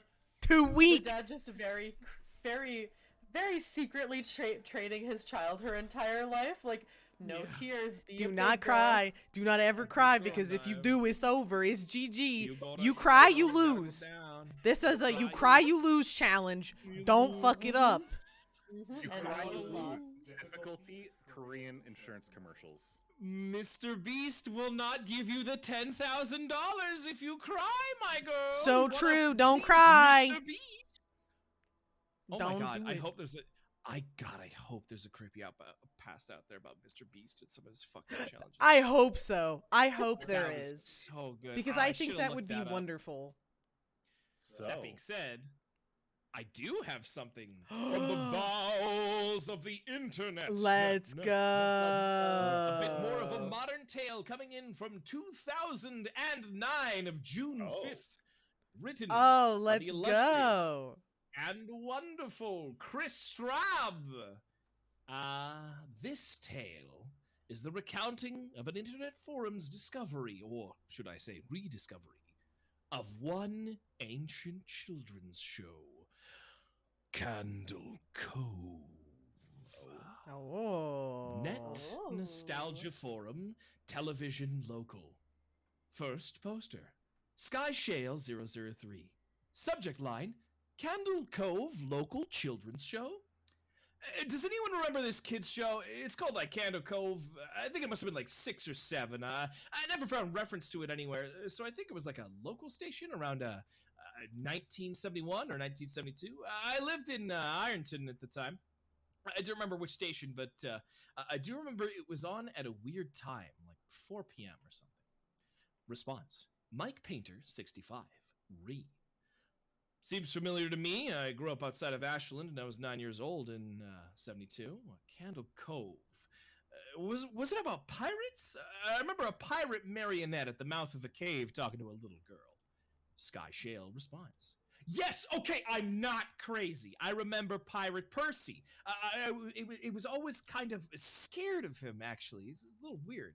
He looked like he was built from parts of other dolls. Real low budget. His head was an old porcelain baby doll. Looked like an antique that didn't belong to the body. I don't remember what station this was, All right. but I do think it was a I WTSF think I have voice mod working. new poster. Jaren, 2000. I think. Re. Or rather, Sorry I to don't know. resurrect this old thread, but I know exactly I? what show you mean, Sky Shale. I think Candle Cove ran only for about a couple months in 71, not 72. I was Hopefully it's 12, working. and I watched it a few times with my brother. It was channel 58, whatever station that was. My mom would let me switch to it after the news. Let me see what I remember. It took place in this place called Candle Cove. It was about a little girl who imagined herself to be friends with pirates. The pirate ship was called the Laughing Stock, and Pirate Percy wasn't a very good pirate because he got scared too easily. And there was calliope music constantly playing. Don't remember the girl's name, Janice or Jade or something. I think it was Janice. Sky Shale. Thank you, Jaren. Memories flooding back when you mentioned the laughing stock in Channel 58. I remember the bow of the ship was a wooden, smiling face with the lower jaws submerged. It looked like it was swallowing the sea, and it had that awful Edwin voice and laugh. I especially remember how jarring it was when they switched from the wooden slash plastic model to a foam puppet version. Benno's reading voice is so good, Chad. Mike Painter. I remember now too. You remember the part Sky Shayla? You have to go inside. Sky Shale. Ugh, Mike, I get chills reading that. Yeah, I remember. That's what the ship always told Percy when there was a spooky place he had to go into, like a cave or a dark room where the treasure was, and the camera would push in, and the laughing stock's face was every pause. You have to go inside. With two eyes askew and that I did just turn him up. foam jaw. Let me know if I should just leave it as is. I'll turn it back down. That opened and closed it. Maybe I'll just leave it alone. I can't tell if it's a good volume for you guys. You guys remember the villain? He had a face that was just a handlebar mustache. Oh, it's good? Okay, I'll turn it back up. Really? I'll leave it where it Really was. tall, narrow teeth. Oh, it's good now. Okay, wait. I'll Kevin leave it where it Hart. was. Honest. I'll leave it. Shit, dude, Kevin Hart came in here. Damn, My baby. bad. I honestly thought the villain was Pirate Percy. I was about 5 years old when the show was on. Goddamn nightmare fuel. Jaren, 2005. That wasn't the villain. The puppet was the mustache. That was the villain's sidekick, Horace Horrible. He had a monocle too, but it was on top of the mustache. I used to think that it meant he had only one eye, but yeah, the villain was another marionette. Something called the Skin Taker. I can't believe what they let us watch back then. I don't like that. Kevin Hart. Jesus H. Christ, the Skin Taker? What kind of kids show were we watching? I seriously could not look at the screen when that Skin Taker showed up. He just descended out of nowhere on his strings. Just a dirty skeleton wearing that brown top hat and cape. And his glass eyes, they were too big for his skull. Jesus almighty. Oh my god. Sky Shale. Wasn't his top hat and cloak all sewn up crazy like? Was that supposed to be children's skin? Mike Painter. Yeah, I think so. Remember, his mouth didn't open and close. His jaw just slid back and forth. I remember the little girl said, "Why does your mouth move like that?" And the Skin Taker didn't look at the girl, but at the camera, and said, "To grind your skin." Sky Shale. I'm so relieved that other people remember this terrible show. I used to have too this also awful grind my memory, skin. A bad dream I had where the I also opening grind my jingle skin. ended and the show faded in from black, and all the characters were there, but the camera was just like cutting to each of their faces, and they were just screaming. The puppets, the marionettes were flailing spastically. Everyone just screaming over and over. The girl was just there moaning and crying like she had been through hours of this. I woke up many times from this nightmare. I used to put to bed when I had it. Kevin Hart. I don't think that was a dream. I remember that too. I remember that was an episode. Sky Shale. No. That's not possible. There was no plot or anything. I meant like literally just standing in place, crying and screaming for the whole episode. Kevin Hart. Maybe I'm manufacturing my memory then because, like you said, but I swear to God, I remember seeing what you described. They were just screaming the whole episode. Jaren, 2005. Oh, God. Yeah, the little girl, Janice, I remember seeing her shake and the Skin Taker screaming through his gnashing teeth, his jaw careening so wildly. I thought it would come off of its wired hinges. I turned it off. It was the last time I watched. I just ran to tell my brother, and we didn't have the courage to turn it back on. Mike Painter. I visited my mom today at the nursing home. I asked her about when I was little in the early 70s, when I was 8 or 9, and if she remembered a kids show, Candle Cove. She said she was surprised I could remember that, and I asked why, and she said, "Because I used to think that it was so strange that you said, 'I'm going to watch Candle Cove now, Mom,' and then you would tune the TV to static and just watch dead air for 30 minutes. You had a big animation with your little pirate show." End of line.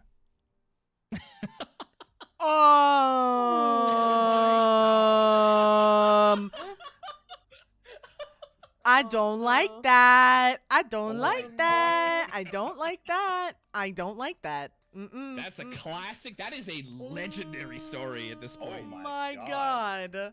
Yeah. Oh That's my fucked, eh? Lord. That was a very fun Ooh. story. I like it. Oh God. I also like the way that they told it, man. The whole like, It's like a thread, super like old messy school form. forum. Yeah. Yeah, that was wild. Good. No, I remember there was an episode. He just screaming, just screaming. Just imagine. Ah.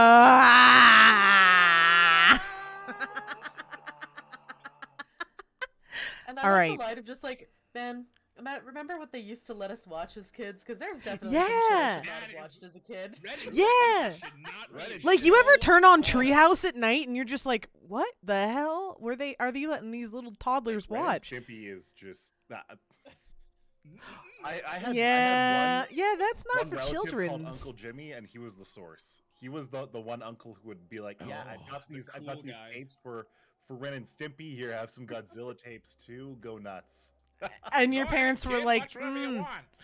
The other thing, he was a tow truck driver, and Oh, he used no. to tow the ice cream trucks all the time, and they would pay him in ice cream. oh my God, that's fucking cool. I want to do that. Yeah. I want to do that. What the hell? Hell yeah. Dio, All I right. think you're up. I What is it am. that you want to share with us? I want to What share dark a tales do very you have? special story, a very good favorite of mine. But I have to test to make sure before I do this. We need to make sure that voice mod is working. Oh. It's Ooh. for special effects. Okay, is it working? Do I sound like I'm in space? I hear it. Okay, You sound like perfect. you got your 10-4 good buddy voice. All right, perfect. It's gonna be important later. We'll need that Convoy? later. Is there a convoy in this fucking story? You'll see. But it's important for dramatic effect. Hell yeah. But I'm here for the story that I am going to share is a favorite of mine. It is the story of Itawin Shrildu. Good old Itawin Shrildu. From 1987 to 1981, I volunteered at a crisis center in Alachua County, Florida. In 5-hour shifts, the ACCC team would answer calls from anyone who needed a non-judgmental person to talk to. And if they needed immediate help, we'd provide it if we could. As someone who struggled with depression, the death of my dad a few years prior, and various other family problems working on the phones at the ACCC was just as cathartic to me as it was for the callers. It didn't look too bad on my grad school applications either. Many of the callers suffered from real clinical disorders, but most of them were sad and lonely castaways with nobody else to talk to. Each caller was treated with dignity because there were obvious suicide risks that come along with this kind of work. Unfortunately, this also meant that perverts and pranksters that frequented the hotline during the graveyard shift were also handled with the kid gloves. I can honestly say that I've heard of every type of obscene call, including the breathers and the moaners, the wheezers, the smooth talkers, and even the occasional knock-knock joke. I remember listening to this one guy spend 5 minutes on the line munching on what sounded like potato chips. No talking. Just chip crunching. Just for whatever reason. The crisis center, however, wasn't very well funded. It was one of the only full-time inhabitant of an otherwise vacant strip mall on the edge of town. And at night, it was the only lit storefront for miles. Across the street was a notoriously seedy trailer park, and behind that was an expanse of swamps and cheap ranch land populated by misguided gator farmers and those who are intensely rural. The graveyard shift, however, wasn't too bad when there were 2 or 3 volunteers, but Working solo was a little bit unnerving.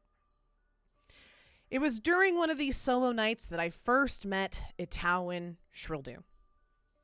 So this was August of 1990, and I'd been putting in extra hours at night because we'd always lose volunteers at the start of the university semester. At around 3 a.m., I got my first call, and it went something like this. Hey, Alachua County Crisis Center, how can I help? ETAOINSHRDLU.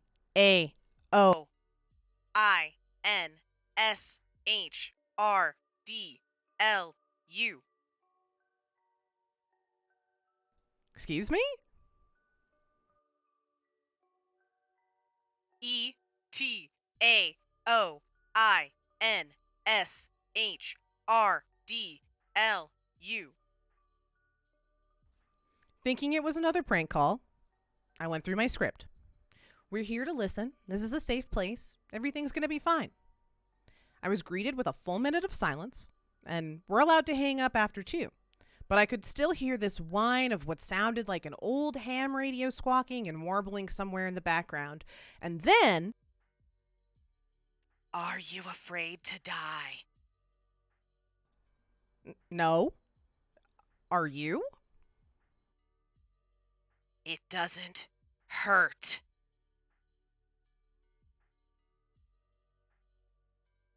The call then cut to some sort of garbled electronic shriek and then disconnected. Itawin would call every night during the graveyard shift, but he would only call when I was working, and he would only call when I was alone.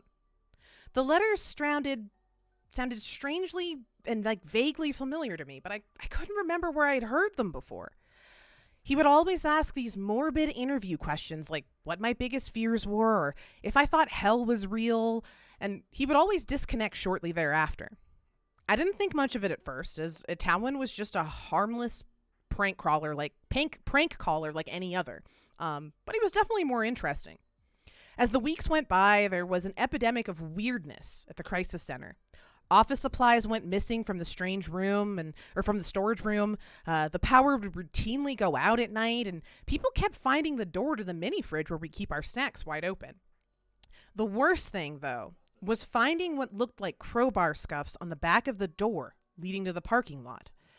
On top of this, Itawin kept calling, and his calls were getting more disturbing and more personal.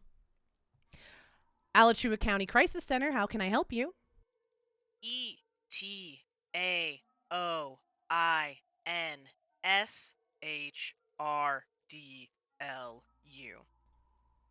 Hi, Itawin. Do you miss your dad? Where are you calling from? At this point, I was getting a little bit tired of Itawin, so I decided to have fun by playing 20 questions with him. Are you a vegetable, animal, or a mineral? Animal. Do you walk on 2 legs or 4 legs? Now, the voice sounded aggravated, and it was full of what sounded like a static hiss. I walk on no legs. And then the phone call disconnected. I remember the power cutting out right after the disconnect and nearly pissing my pants as a result. After that, everything about the crisis center and maybe even the whole city fell under a black cloud for me. It might have been depression, but there was this palpable sense that something bad was going to happen. If I had to describe the feeling in a word, I'd use unclean. One early fall evening, I got a call from the ACCC coordinator to run the graveyard shift after the scheduled volunteer landed herself in the hospital with alcohol poisoning. I started the solo shift at midnight, and it did not go well. Amidst a spate of unusually aggressive perverts, one caller threatening to kill himself, and then it was followed immediately by another guy who threatened to kill his wife.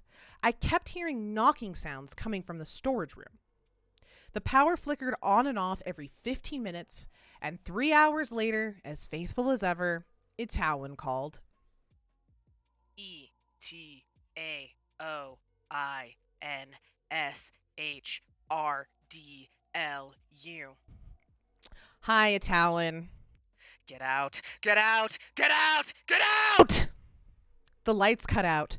A thump came from the rear hallway from the storage room. Flashlight in hand, I made my way to the back of the office. The storage room was empty. Another loud thump followed. It was coming from the back door behind me. I lit up the brass doorknob and my heart froze when I saw it slowly turn back and forth.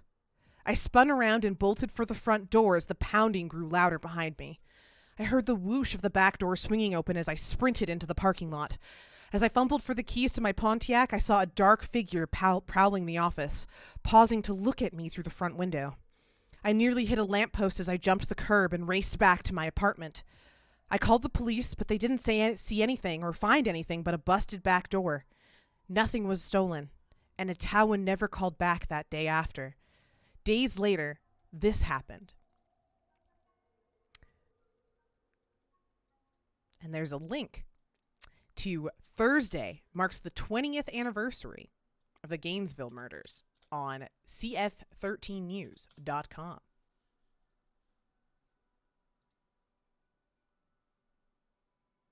That's it. That's the end of the story.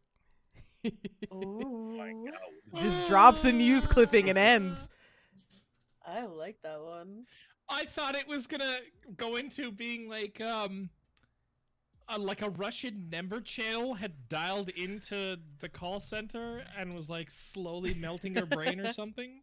Nope. And she was, and then they just gonna like decipher a code that's like some fucked up nonsense. But okay, that's And it fine. was some demon or something who's either in a wheelchair or something else. No legs. Yep. Legless They demon. clearly did not appreciate being made fun of. Yep. No. He sure didn't. Yeah, that's why you don't make fun of disabled people. They might be demons. They might be demons. And they They might might be be. kind of fucking pissed. Oh yeah. Yep. Oh, Yeah, it dropped a link I to didn't the, like the, it. the I mean, end like, of... I did like it, but I didn't want that in my life. I didn't need that today. What, you dropped I the didn't- link to the thing? Yeah, let me see. The original link in the story is gone. But that's really cool. So this story was originally written 10 years ago. It's one of my favorite creepypastas of all time. And it's a story about the Gainesville serial killer who had killed a bunch of students in Florida. And what's really crazy, so I'll drop the link. 2020 revisits 1990 serial killer who preyed on college students. I'll drop the link from people.com. It turns out that, so this story was written 10 years ago. Hilariously enough, the case has been solved. Will do the murderer? Maybe his name is Danny Rolling, Daniel Harold Rolling, also known as the Gainesville Ripper, an American serial killer who murdered 5 students in Gainesville, Florida over 4 days in late August 1990. That's crazy! What the fuck? Damn. Oh my god, That's so wild! That's always been my really is. favorite creepypasta, but it was solved in 2019! wow. Holy fuck. Creepypastas are wild. Yeah. They really are. Oh, that's crazy. But yeah, that feel when the demon on the phone saves your life from getting murdered by the Gainesville Ripper. It's how Schrilder has your back. It wasn't the Ripper. He was trying to save the person From the Ripper. Yeah. Oh. Thanks, demons. Demon Sorry, saving no- you. No legs thing. From the Sometimes Ripper. Demons are the real MVP. Yep. Yeah. Demons got your back. Sometimes they're like, you entertained our weird questions about mortality for like a month. We'll save That's your true. life. What's Yeah, also but you're really fun is Itau and Shrildu, so like those letters in that order. It's the order of frequency of the 12 most commonly used letters in the English language. Oh. Yep. No. Hello, my name is Normalman. My name is Norm Averageman. Mm-hmm. Yeah. Ooh. Itau and Shrildu, the demon saving you from the scary From the serial from the serial killer. Or I'm the serial killer. Ooh, I think this is Ooh. next then. Yep. Ooh. I think you're gonna be yeah, Ushi, you're up next, I believe. Yeah. Let's keep the spooky train rolling. Let's go. Is this a story called Spooky Train? Oh. I wish. I heard meowing in a storm drain. It was not a cat. By 02321 on No Sleep. The two things everyone knows about me is I'm sort of dumb. And I'm also a huge That is cat accurate person. of Ember. That combination nearly cost me my life when I was a young veal. My mother was allergic to cats, so we couldn't have one. But that was like the end of the world to me. We owned a dog, and I did love them, but we wasn't a cat. Dogs are not cats. Back then, I didn't have internet or anything to keep my attention. Nearby my house was a gully, or at least that's what I think they're called.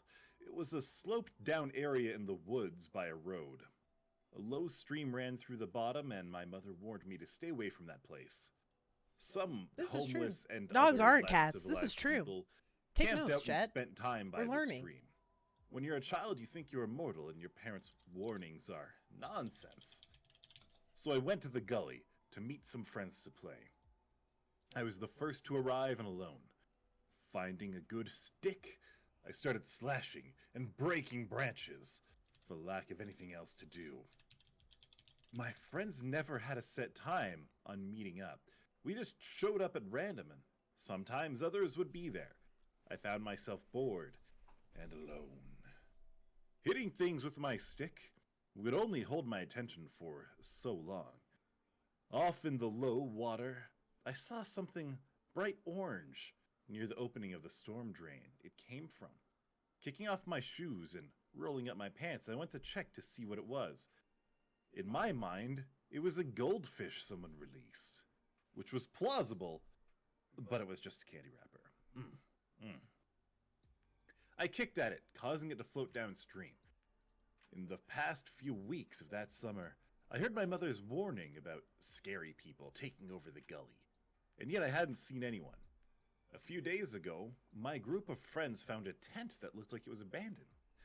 We dared each other to go inside to snoop, but in the end we all chickened out. The sun was blazing hot, and the water cooled down my feet. If no one showed up soon, I would run back to the house and eat one of my popsicles I'd been saving, or take my pocket change up to the store for a different snack. Being a child, I had very simple priorities.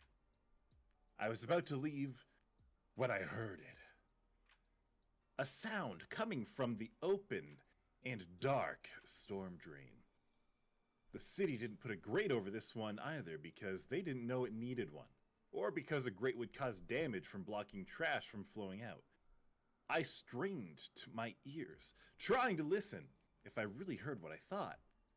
Very softly and barely audible, above the running water, was a sound I would know anywhere. A kitten meowing. My heart started to beat. A poor kitten was wet and trapped inside the storm drain. No matter how bored I was in the past, I made sure to never go inside that dark opening. Elder, thank you so Now much for I the had a redeem. reason. I will hydrate, in fact. I took a few steps forward, stopped myself trying to think this through. If I went inside, I might get lost or not find the kitten because of how dark it was. Thank I needed you. a flashlight. I didn't want to go back home and risk the kitten being swept away by the water before I got back. Then that tent just a short walk away came to mind. If I went there, if no one had taken anything, or maybe there would be a flashlight. It didn't hurt to check. If there was, I could run home and get one. If there wasn't, I could run home and get one. I put my shoes back on my wet feet. With some trouble, went running off to the direction of that tent. With a huge flood of relief, it was still there. I felt guilty going through someone's things, but it was to save a life. I would just borrow the flashlight, return it when the kitten was safe. Going over to the tent, I opened up the zipper with a shaking hand. This really felt like a major crime, even if I was doing it for the right reasons. Inside was an old, musty-smelling sleeping bag in someone's backpack. A flashlight was in a side pocket, so I grabbed it and closed the tent again. Without looking at anything else, rushing back. I only hoped the poor little kitten was safe by the time I found it. I stopped in front of the storm drain and flicked my newfound flashlight on and off a few times. The batteries were loose and I didn't want to waste time trying to fix it. As long as I kept my hand still, the light would stay on. Too much movement, and it would flicker. Without a second thought, I went inside, a place my mother didn't need to warn me about. I felt a pit of cold fear in my stomach, but I was dumb with a head full of thoughts of fluffy little kittens. Oh. My shoes got wet in seconds. I didn't want to think about where this water was coming from. I really hoped it was rainwater. I would need to have a shower after I found the kitten. My flashlight flickered when I moved around, so I kept it pointed straight in front of me. My footsteps, splashing in the water, echoed in the dank space. The further in I walked, the worse it smelled. I was expecting a trash smell, but not such an overpowering, rotting aroma. I blamed it on people tossing their garbage inside. I didn't see anything alive. I always heard the rats loved places like this, but there was enough of a ledge for them to walk on, but not enough space for my feet. Aside from the echoing mewing, I didn't hear any other living thing. I pulled my shirt over my nose, trying to block out the smell. It helped a little. Any other person would have given up way before then. I kept walking along, scanning everywhere for a place, for a kitten or two, anywhere they might be hiding, when I saw an old, half-rotten shoe float by. I started to worry if there was someone waiting in the dark to stab me like my mother feared. I shook the thought from my head and stayed positive. Kittens, kittens, kittens. In my mind, I was sure after my mother heard my daring kitten rescue, she would respect me so much she would let me keep the kitten. Would I find only one? It sounded like there was one, but there could be more. I wondered what my new friend would look like.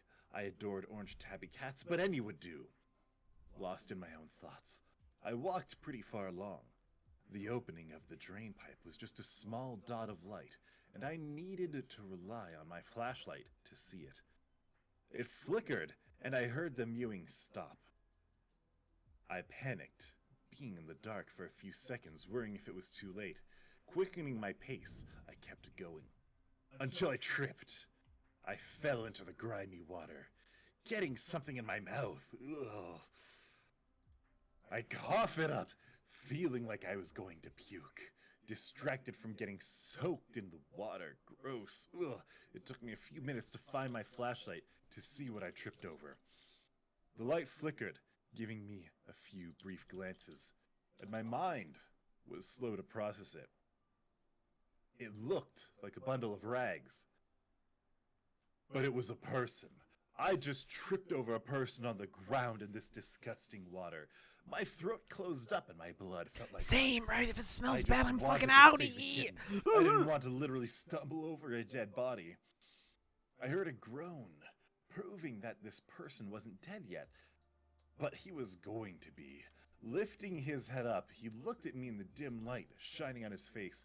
His skin looked like wax, sagging off his bones, his eyes deep and sunken, making him look worse than dead. His face was half covered with a scraggly beard, and his hair was almost as dirty as the water. Bile rose to the back of my throat. I was so scared. My hands shook, causing the flashlight to keep flickering.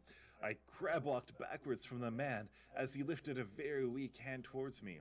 I should have tried to help him, but I was just a scared kid way over my head. I just ran, trying to get away from the frightening sight with tears streaming down my face. I thought I heard his voice, raspy, trying to tell me something, but over the sounds of splashing water, I didn't make out words. I kept running without thinking I was going the wrong way. I should be going out, not further in. I forced myself to stop, to let myself silently sob, shaking from fear. and the cold. My mother was right about the homeless people. A guilty feeling started to creep through me. Once I calmed down, I started to collect my thoughts. I would leave. I could walk over him and outside to get help. I wasn't strong enough to get him out on my own, and I needed the police or something, someone. Just when I was about to do the right thing, I hesitated. I heard the mewing again, this time from right behind me. The sound still echoed against the stone walls, my teeth chattering. I slowly turned around, expecting to see a kitten. My hand shook, flickering my light. A few feet from me, further inside the dark tunnel, was a figure staring at me. It was so tall, its head pressed against the ceiling at a crooked angle. It was pale, with long, skinny arms dangling at its side. Coal-black eyes looked at me, and I thought it was a trick of the light until it moved, raising one hand in front of its eyes to shield it from the light. I felt faint from the sight. Then, in a very soft voice, I heard it. The same mewing sound that lured me inside, coming from that creature. With a twisted smile, it looked at me. It took one step closer, and I ran for my life. I ran in the darkness, flashlight useless, but I still held onto it in case I could use it as a weapon if that came to it. More tears stung my eyes as my heart sank when I heard that mewing sound just above my splashing footsteps. That thing was chasing me. The man I tripped over could have been trying to warn me. My chest ached and my legs weak, but I still ran, feeling something brushing against the back of my neck. Feeling that felt like long, bony fingertips. Somehow in the dark, in my mindless state, I did not trip over the man again. I knew I was coming up to the spot I left him with a monster on my heels. More guilt came bubbling up my stomach when I realized I had to leave him behind.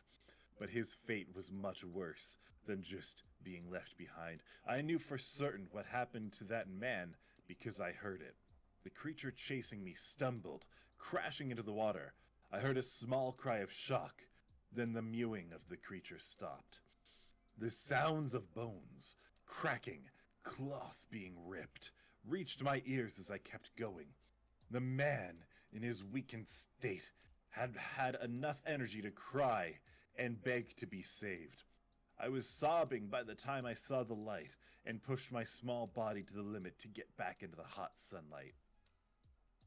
I only stopped when my body gave up. I collapsed, sobbing outside the woods and by the side of the road, soaked and filthy. A neighbor saw me on my way home, picked me up, and brought me back to my place. For a very long time, my mother couldn't get anything out of me besides ramblings. When she did get bits and pieces what happened, she called the police. I don't know if they were having a slow day or what, but they came by my house to listen to what I could tell them. They didn't think the monster was real. They thought I'd seen a junkie or another homeless person get in a fight. They didn't scold me thank you for long the redeem, going Elder. inside the drain pipe looking for a kitten because they could tell I'd learned my lesson. I didn't hear much about the aftermath. My mother refused to tell me anything that would traumatize me more. I only went back to those woods near the gully once more to return the flashlight where the tent once stood. My mother's allergies. Well, brave suddenly went motherfucker, away. I wouldn't go back. She took something for them because she adopted a cat for us. She must have figured if I had a cat at home, I wouldn't go getting myself in trouble, looking for one ever again. She was right.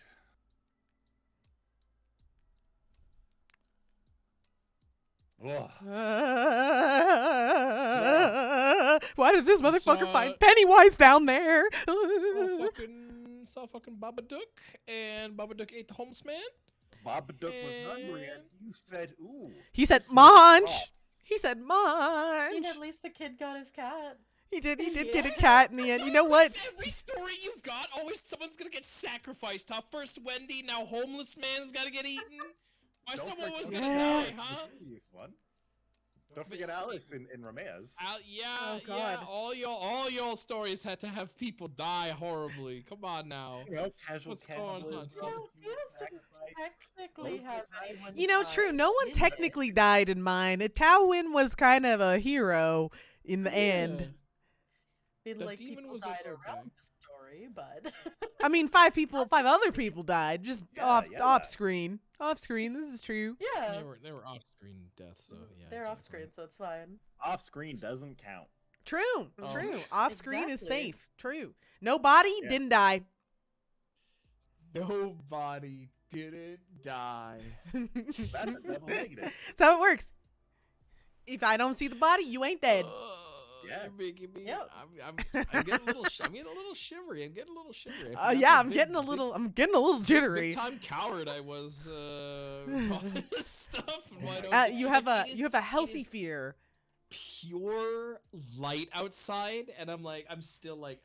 You're just like, I don't know. am I going to rest tonight? Am I going to be restful tonight? Not sure. Not confident. Oh, wait. Biggest day of the year. Oh. The right day I to just- be terrified. I just had to say shit, and then immediately in the background, I'm like, huh. That's some weird dark clouds that are slowly approaching. Okay. Oh, Oh Mm, no. that's perfect mood setters. No, it's Mhm. no.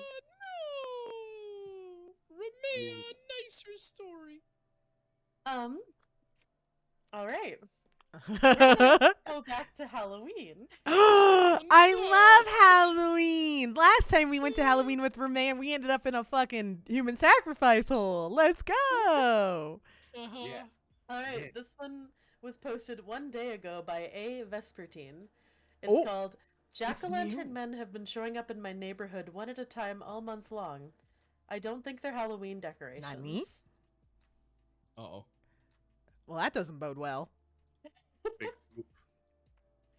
I live in a picturesque It little just housing development happened. overlooking It's Gavilan brand River, fucking new. just a short Oh my god, drive away Spooky from Stories Telling the Dark was Stalker crazy, It's by the surrounded way. by enough woods to Crazy muffle out the books. sound of Fucked me up traffic as a on the kid. adjacent highway, and the road leading into the neighborhood is so discreet that delivery drivers regularly have trouble finding it.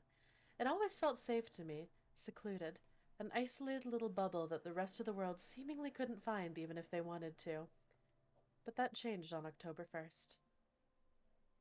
It was a gorgeous, crisp fall day. The leaves on the giant maples and oaks that surrounded our neighborhood were just starting to change colors, and I had gone out to get my mail from our pair of community mailboxes, the newer ones with the wind-blown maple leaves emblazoned on the side. As I stepped out, however, I noticed that there was a small, impromptu gathering of my neighbors on Mr. Kakowski's front lawn, fawning over something I couldn't quite make out. Whatever the commotion was about, I figured it was probably worth delaying getting my junk mail for a few minutes, so I casually walked over to inspect the spectacle for myself. When my neighbors saw me approaching, they politely moved aside so that I could get a clear view of whatever it was that had them so enamored. It was a jack-o'-lantern man. A snowman made out of jack-o'-lanterns. There were 3 hollowed-out pumpkins stacked on top of each other, and together stood about 5 feet high. The top pumpkin had been carved with a fairly stereotypical jack-o'-lantern face, but the bottom 2 had been carved so that it looked like the figure was dressed in a brocade, 19th century suit. Is that Damn. asked incredulously? That's fancy. Well, it was obviously completely possible for it to be real. Yeah, seemed I also more don't know. likely My that it was parents some were, sort of like, mass-produced perfectly plastic fine Halloween with me decoration. doing It's psychological warfare on absolutely my real, own Mr. brain Lacombe, for whatever the reason. rogue Laura Lynn Isley assured me excitedly, her eyes shining like it was Christmas morning. She stuck her fingers inside the jack-o'-lantern's mouth, ran it along the inside, and pulled it out to reveal still fresh seeds and pulp. See? I stepped closer and tentatively poked the fleshy fruit of each of the 3 pumpkins. They looked real, felt real, smelt real, and thus I could only include that they were in fact real. These are remarkably intricate carvings, I muttered as I ran my hand along the middle pumpkin. I glanced up towards the elderly Mr. Kakowski, who looked like it was taking everything he had not to yell at us to get off his damn lawn. You didn't make this, did you? What do you think? He asked, holding up his clearly arthritic hands. No, the damn thing is here when the sun came up. Someone must have dropped it off in the night. Very peculiar. My gut reaction was that it was a prank of some kind. That thing's too beautiful for that to make any kind of sense. And no one else saw anything? I asked, turning around to face the rest of the neighbors, all of whom shook their heads. I'll look over my security footage later, but I don't think you'll have a very clear view of Kakowski's place at night, Heidi, Laurelyn's mom, offered as she used a wet one to clean Laurelyn's hands. I'll send out some emails and put a notice on the bulletin board asking about it, but I'm sure it's just a surprise Halloween decoration. If it is, it's poorly thought out. Think we'll be a pile of mush by Halloween, Krakowski said with a shake of his head, giving the pile of pumpkins a disdainful whack with his cane before turning to go back inside his house. You damn well better find who's responsible for this before then, 'cause I'm not cleaning it up. Wait, Mr. Krakowski, I want to get a picture with the jack-o'-lantern man while we're all out here together, Lauren pleaded, excitedly waving her phone in the air. Krakowski stopped in his tracks, hung his head, let a theatrically reluctant sigh before turning around and joining the rest of us for a group photo. Laurelyn posted the picture she took of the jack-o'-lantern man on her Instagram, and I decided to run a reverse image search to see if I could gain any insight about who had made it. The results were unexpected. I thought I'd get results for local craftsperson or something, but instead the algorithm matched it with a picture on a HarrowicHallows.net, a local paranormal discussion forum. The picture was a black and white illustration from an old newspaper article, maybe as far back as the 19th century, depicting a much more monstrous and ferocious-looking jack-o'-lantern man. According to the poster, the jack-o'-lantern men started inexplicably appearing in a nearby, Because in a though Gen X suspiciously parents' mind, nameless so long as it isn't a hamlet on TV or video October game, it's 1st. all right. Yeah, that checks There out. were That checks exactly out. That was 30 the homes case in of the my hamlet, parents. and Did each you do showing something till and it wasn't on the Halloween, TV or on jack-o'-lantern in a man video would game? arrive in the Awesome. wee hours of the morning. Even if No it's a one ever crack seen rock, where it had come probably. from. That Indeed. detail unsettled me Video a little games since our housing and death development metal also had exactly 30 are the homes. biggest things to keep Anyway, your children away all from. matter of According to misfortune a started Gen to X befall parent, this that sleepy is. hamlet, and the increasingly paranoid villagers blamed the orange interlopers. They tried destroying or moving them, of course, but each morning they'd be back by like nothing ever happened. Some of the villagers, children at first, but later some adults, claimed to have seen the jack-o'-lantern men moving around at night, wreaking as much havoc and destruction as they could without getting caught. Naturally, the villagers' hysteria grew stronger the closer it got to Halloween, fearing some sort of inevitable climax on the 31st. Some fled, of course, and some stayed, but ultimately it didn't matter. None of them were ever heard from again. There were no physical remains, no signs of violence or bloodshed. They were just gone. The rest of the forum thread was just increasingly bizarre and baseless speculation about the nature and veracity of the event, and it quickly became silly enough to put my mind at ease regarding the similarity to my current situation. I didn't give it any more thought until I came home from work that night and saw that the jack-o'-lantern man had been lit up. It struck me as odd, given Mr. Kakowski's seeming exasperation with the thing, but maybe one of the neighbors had lit it up instead. The next morning, when the sound of Laurelyn's joyful, excited cries came in through my open windows, I tried to deny that they filled me with an ominous sense of dread. I cautiously stepped out my door, and sure enough, there was another jack-o'-lantern man in our neighborhood. It was right next door to Kakowski's house, the Craner's place, number 2 Willowwood Crescent. Wasn't identical to the previous one either, clearly made from 3 real, once-living pumpkins with its own distinct carvings in them. Oh. I don't suppose anyone saw where this one came from, did they? I asked without much hope as I approached the crowd of onlookers, its size surpassing the one from the day before. No one, which is pretty damn weird when you think about it, Jeremiah Craner remarked, more confused than concerned by the jack-o'-lantern man's presence. The thing's not exactly light, but there are no marks on the lawn from someone dragging it. Just like it just popped out of the ground where it is. Do you think they're magic? Laurelyn asked, jumping up and down. They're mysterious, Laurelyn. Just let's leave it at that for now. Jeremiah replied nonchalantly, not wanting to crush her exuberance. I'm gonna ask my Aunt Samantha to come look at these. She's a witch, so she'll know if they're magic, Laurelyn proclaimed. Sweetheart, we've been over this. Your Aunt Samantha is not a real witch, Laurelyn's mother reprimanded her gently. She's just lonely, got taken in by a New Age cultist, and now works for her as a brainwashed fake psychic. Laurelyn rolled her eyes at her mother's rationalism, but didn't argue with her. Hey, Kakowski's stack-o'-lantern's been moved, I heard Tyler Yablokov shout. We all turned to where he was pointing, and sure enough, the jack-o'-lantern man was now right up against Kakowski's front window, peering inside. There were no signs of it being hauled across the lawn, not one blade of grass out of shape. Yet there it was, as though it was as an inflatable Halloween decoration. Laurelyn excitedly ran over to the jack-o'-lantern and began knocking on Kakowski's window, only to scream when she saw what was inside. Her mother and several others ran over immediately to see what was wrong, and as Heidi comforted her daughter, the others either called for an ambulance or tried to break their way into the house. Kakowski had suffered a massive heart attack and was lying dead on his living room floor when Laurelyn found him. The EMTs estimated his time of death was just after sunrise.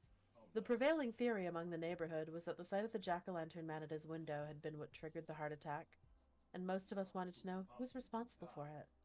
No one wanted to fess up, and I decided to keep the urban legend I had read about to myself, as no one really had anything to go on. But even without knowing about the legend from Howarwick Hallows, a lot of people suspected that another jack-o'-lantern man would be gracing our neighborhood come October 3rd. Everyone who had anything that could be used as a security camera made sure they were set up and activated, and pointed towards house number 3 if it was possible. We also coordinated a watch around our work and sleep schedules as much as we could, ensuring we had the best chance of catching whoever was responsible for these things in the act. That night, as I kept my vigil on my porch, I saw the lights in both jack-o'-lantern men spring to life, even though I knew nobody would have dared to light them now. Come October 3rd, there were a grand total of 3 jack-o'-lantern men, and the first 2, while still in their original properties, had moved as well. None of our cameras had caught their movement, and by now we were all starting to get seriously unsettled. Craner most of all. If these things were here to pick us off one by one, then it made sense he'd be next. Tyler was the first one to try to get rid of the damn things, and called some of his friends to help him load them into his pickup truck. I don't remember where he planned on taking them or what he was going to do with them, because it didn't matter. Before he could even get out of the neighborhood, one of his back tires exploded. He lost control and crashed into a street lamp. Nobody died that day, and Tyler himself was fine aside from some whiplash, but that's when most of us became convinced that those things were cursed. Each day a new jack-o'-lantern man would appear at the next house, and the ones who were already present would have changed positions, all without being seen or recorded. They didn't decay as the days ticked by either, always appearing as if they'd been freshly carved. Dogs hated them, but they were probably just picking up on their owners' unease. Nobody wanted to try moving them again, not after what happened with Tyler. There were no more heart attacks or car crashes after that, but the threat the jack-o'-lantern men posed still loomed over all of us. Each morning would regularly find things broken or missing, the jack-o'-lantern men seemingly to blame. They had a tendency to block off driveways, doorways, or garages, or sit in flower beds or play equipment. It was almost as if they were daring us to move them, but we just worked around them rather than risk it. We didn't talk about them much after the first couple days, and never within sight or earshot of them. We had come to a general consensus that they were trying to troll us, to egg us into somehow disrespecting them to give them license for revenge. It was around the middle of the month when Laurelyn came knocking on my door.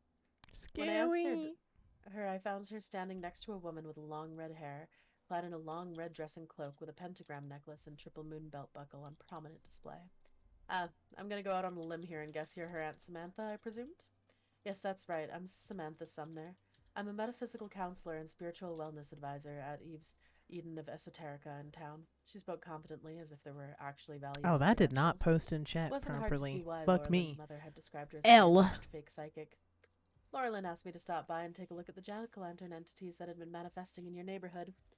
Yeah, they just I they've tried, just been man. popping up I one after the other all tried. month. Fuck. No one wants to come out and say it's supernatural, but it's pretty damn weird, and we've never been able to see who's doing this, I admitted, awkwardly rubbing the base of my neck.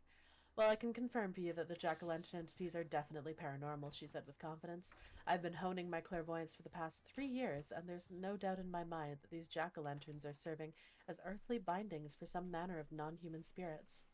The bindings are strong enough that they can at least manifest some minor misfortunes, and I suspect that at night, when no one's watching them, they may be able to manipulate the jack-o'-lanterns directly. I see, I nodded, humoring her at first, but unable to deny the fact that I had no rational explanation for how they were moving, or getting fresh candles. Well, do you have any idea why this is happening? Unfortunately, no. I have found records of at least one similar event over a century ago, but I wasn't able to find any clear case for that either, she admitted, or cause. What I do know is that these kind of spirits demand respect.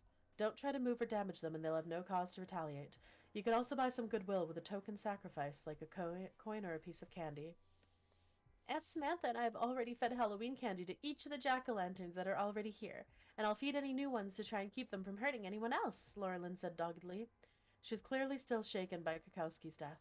Hell, I was too, and it was kind of heartwarming to see how determined she was to keep the rest of us safe. I smiled warmly at her while her aunt gave her a consoling pat on the back. Is there anything I can do? Just avoid disrespecting the jack-o'-lanterns, and when yours appears, be sure to honor it with a small sacrifice of some kind, Samantha replied. For good measure, you can make a sacrifice to the rest of them as well. Avoid them at night as much as you can. They're stronger when the veil between the physical and spiritual planes is weaker. It's weaker at night and will be weakest of all on Halloween. I don't know what's going to happen on Halloween, but if you can avoid offending them, I think you should be okay. If you like, I can perform a blessing on your home that should make it a little harder for any malicious spirit to harm you. No charge. With a reluctant sigh, I let the potentially crazy woman into my house. She had a little ritual and left me with her business card in case I wanted to invest in any of the protective charms they sold as well. That did make me start to wonder if the whole thing might have been some elaborate guerrilla marketing campaign, but I couldn't deny that Samantha did seem sincere in her convictions. I watched through my windows as she and Laurelyn went over to Tyler's house, only to be shooed away like Jehovah's Witnesses. He was still pissed with the jack-o'-lantern men over his truck and neck, and I knew he wasn't going to follow their advice.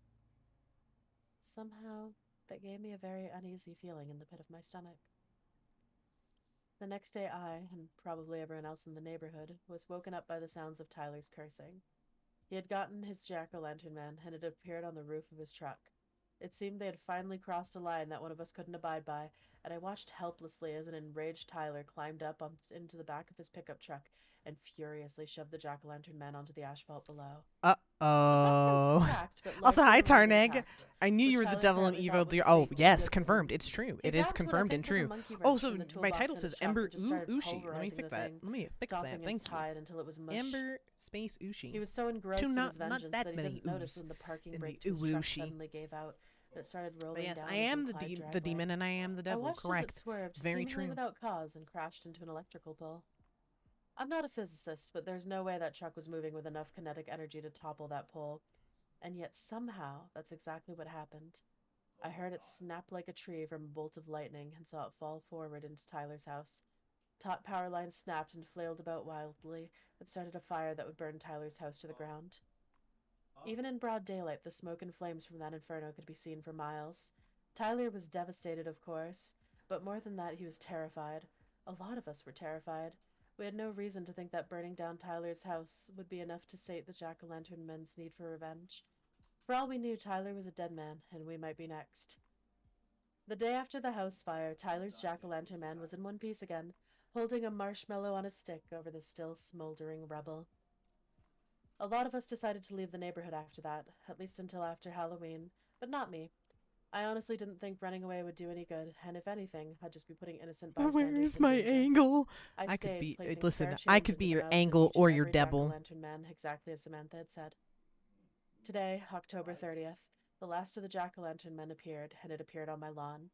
I'm at house number 30, you see, right across the street from Kukowski's house, since it's a crescent and all.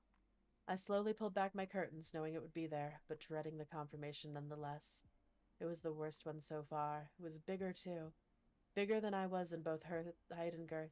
Its face was a monstrous Girth! engineering It's gargoyle, girthy! or maybe more like a Japanese oni. Its bottom two pumpkins And were yes, carved to indeed, resemble I an always outfit, have but to rather be on my medieval best depictions of hell, presentation. Thank you, embellished by Tarneg. the candle Mwah. glowing inside. I do appreciate it, I though. noticed then that not only it, but all the other jack-o'-lantern men had their candles lit in the daytime. Another and they were kiss. burning brighter than they ever had before. Knowing what I had to do, I steeled up my courage and went outside, a bowl of Halloween candy in my hand. I fed my jack-o'-lantern first, then went door to door to feed the rest of them. Laurelyn's family was among those that left, and I promised I'd keep making offerings to the jack-o'-lantern men.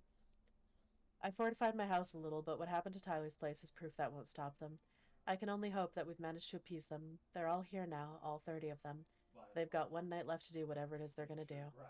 Tomorrow it won't be children, but the jack-o'-lantern men doing the trick-or-treating, and I can only hope that our treats will be enough to stave off their tricks. Hello, Keyshawn. How are you doing today? Morph, moo. What? Was it Amber? enough? That's the But end! I don't know if it was enough or not. We will never know. We'll never know if we properly bribed off the jack-o'-lantern men. No. You know what? We'll never know. If the story ended there, then who knows? We might not know. Oh my god. I don't think we're Oh my ever gonna God. know, and I don't like it. I want to know. That's a Monka. slip space rupture right there. That's Monka. a goddamn enter Monka. the landscape. Be like, haha. I noticed that the veil between our two worlds very bad here. I'm just gonna gonna sneak in. use these things to crawl on over, and I'm in your world now. Whoa.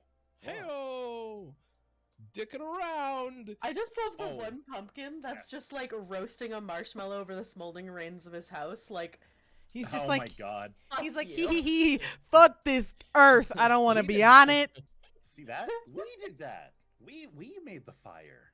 We did that. We're the evil. We're the evil that resides here. it's like Yeah, this is and what it- happens when you touch me. And again, Don't one do that, gamer had to motherfucker. pay to. He to be fucked like, around "Haha, they and he found out. Yeah, but he Mhm. was Fuck around I and mean, like, he's find out. kinda.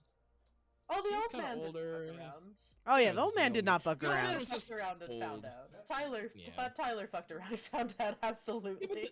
Tyler didn't find out by dying. He just lost his home, which is bad, but it's Yeah. not as bad as I mean, being That dead. is If the True. pumpkin man burned down my house, I would Mhm. have to go live inside the pumpkin man. That's what it would. oh. No, all of us that's are a pumpkin. bad idea. Yeah, that's All how you of us are become the pumpkins, pumpkin and you'd be man. Like, sir, your body is my house now. No, I that feel is like you that would is a- die. that is Mow the good. lawn. That is a 100% very dead. easy and quick way to get smoked by these boys. If anything, Yep. these reminds me a lot of a certain D&D monster. It's called a Leshy. And Leshy are like God. these. They're usually very cute and very harmless. They're like these very weak okay. vegetable people, and they're all like Aw. different types of vegetables and different types Vegetables of are like good for you. very like inert sort of little veggie people. Except for these Oh. ones are pumpkins, and they're super evil. Listen, that's just the DOFS stream special, Galstiva. And they're You just walk like, in the "Yeah, stream, yeah, the for whole content makes month, no we're just damn gonna keep sense. multiplying, That's what and you if came here fuck with for. us, The chaos. I get to Yes. I get to cast Greater Curse on you. Oh! And it manifests in whatever way I want it to, and it can be really That being bad, said, we like are burn doing down your spooky house stories or today. That's get our an content for instantaneous today. heart attack. Oh, it's cute. Oh my god, I'm gonna show chat. It's actually really cute. Wait, it's adorable. Oh yeah. Yep. It's Oh, let me get adorable. some of the really soft leshies here. 'Cause What they're the just fuck? Like, It's so that's cute. like a more like Look at that. bigger This is version adorable. and whatnot, and a lot of the pictures and everything for them here are like the very weird adult versions, or like the ones from Because everyone wants to do lewd things to Gardevoir. Yeah, that is, Yeah. you know, I'm not even or gonna they're lie, taking, that's like, true. The, They're so cute. I would be No, right? friends There's- with these. most of the time they're very adorable. Here, let me see if I can get some very cute ones. Here's Oh my here's god. one of the cuter ones. Yep, that one. This is also one of them. Oh my Oh god. my god, I love want him to be my friend. This one's fucking adorable. This Oh one is my adorable. It's a little God. cactus. I want to spritz Yeah. him with water. I want to Yeah. like just take care This of one's, him. I think this one's a Mandragora here, but he's like got a little bit of evil in him. He's like, yeah, I'm a mischievous man. Oh my god, I would let him do There's pranks so in my many of house. them, and they're They're so so I would cute. place him in my garden and let They're him so vibe. adorable. They're very friendly and very nice, and they're very weak and adorable. I think one of them uses their like head to like I would let go him and do wash crimes to me. dishes and whatnot, and they're very proud of being. Enjoy able to do your that. souls Oh of the my God, damned. that's Oh my actually god, such don't a let me keep you. detail. Enjoy. They're They're so adorable. They're cute. such little friendly gamers, and then also they're like I would big, protect him the with big my life. version that some people might know from The Witcher is the like forest protector Oh. version, where it's like a dead antler guy and he's got the power to What res the forest and shoot giant vines everywhere. Oh my lord. Okay, so on one hand though, I would let the giant vine man kind of tie me up a little bit. This is big. I would this let him is- do it. This almost looks like a skinwalker. Like as a This treat. one. I would let him. I would let him walk my skin a little bit Oh as my a treat. You know, understandable, and yes. Okay, so imagine I'm here for imagine that guy. This little gourd leshy, or a pumpkin leshy, if you will. Uh-huh. Look at him. Oh So my innocent. god. He's so So cute. innocent and adorable. That's definitely it. That's the one that's causing the. But he the- multiplies once every every day for the whole month, getting He's stronger so and bigger, cute. and is evil as hell and can cast greater curse know on what? you if you fucking fuck with I'll him. take it. Just I imagine. I deserve it. You know what? Evil. If he kills me, I Very deserved cute, it. Very evil. I fucked up. If he caught me slipping, it's my fault. I'll be right back. It's on me. Absolutely. He caught me slipping. Yeah. It's my fault. It's on me. Yeah, Cute little while She's bastard. going getting some stuff there. Let's go. Yeah, you know what? Let's go look at some. I've got some stuff we can do in the some other D&D monsters I can read about here that are really cool. It's Halloween. When else am I supposed to be down bad for monsters? Hello? Monsters. Monsters. Monsters. Monsters. God, I want a Monsters. softer one rather than an evil, mean one. I'm gonna read the owlbear. He's my favorite. He's great. Owl bear. I'm gonna look up what an Yeah, owl bear one is. second, let me- Owl bear. Let me. See, Here's- exact. here you All the go. monster Here's a fuckers are picture. getting excited. Oh my There's- God, he's there's beautiful. There are many depictions of the owlbear. That is like the most. I would keep him accepted as a one, I pet. think. I would keep him as a But, pet. You know, you can do whatever you like. You can have the friendly version, right? So that's the rage version. You get the friendly version. You got the goofy version. They're all so you got good. And you got the Look at man these in the suit motherfucking owl version. bears. Oh, I have returned. Oh. oh, Owl bears. oh, I love owl oh bears. my God. I'm gonna read you all. What is that last one? That is the man in the It's suit. He's I don't it's in like real that life. one. That's the real life owlbear. Listen, I don't care if owlbears are dangerous and that you should make them a pet. If I die, I die. I'm gonna pet the I die. owlbear.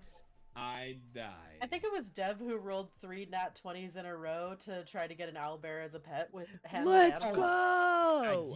The thing is, though, they are trainable. You can turn them into somewhat of a pet, or I think there's if you take certain feats, I want one. depending on I which want edition, one. of course, and how. Dude, chill you your need to DM is, poke a you look can at Ram's definitely thought have after, an because every time you owlbear sit back, either your model looks like it's sleeping and it's companion, adorable. Oh or- my or God.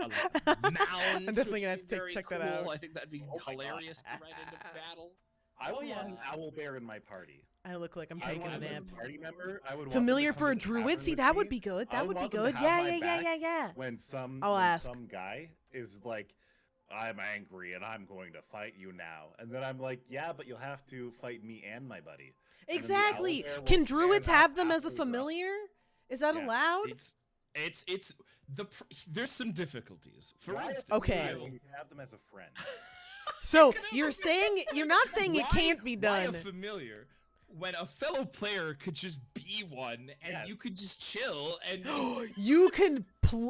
I'm gonna be an owl bear. not technically, no, not you. I'm going to be an owl bear. No, you This told man me is it's wearing the possible. Starbucks I will uniform. be an owl bear. Hannah, I will I'm be sorry, someone's. You promised Dio she could I be an will owlbear. be. I will be someone's Dio pet gets to be an owl owlbear bear. now? I will be Yes. someone's pet owl Like an bear. awakened owlbear. I could see that happening. Yep, don't know, I am don't see, someone's like, pet anything owl. wrong with that. They get to Somewhere play an there is a owlbear now. campaign out there where I am someone's pet owl bear.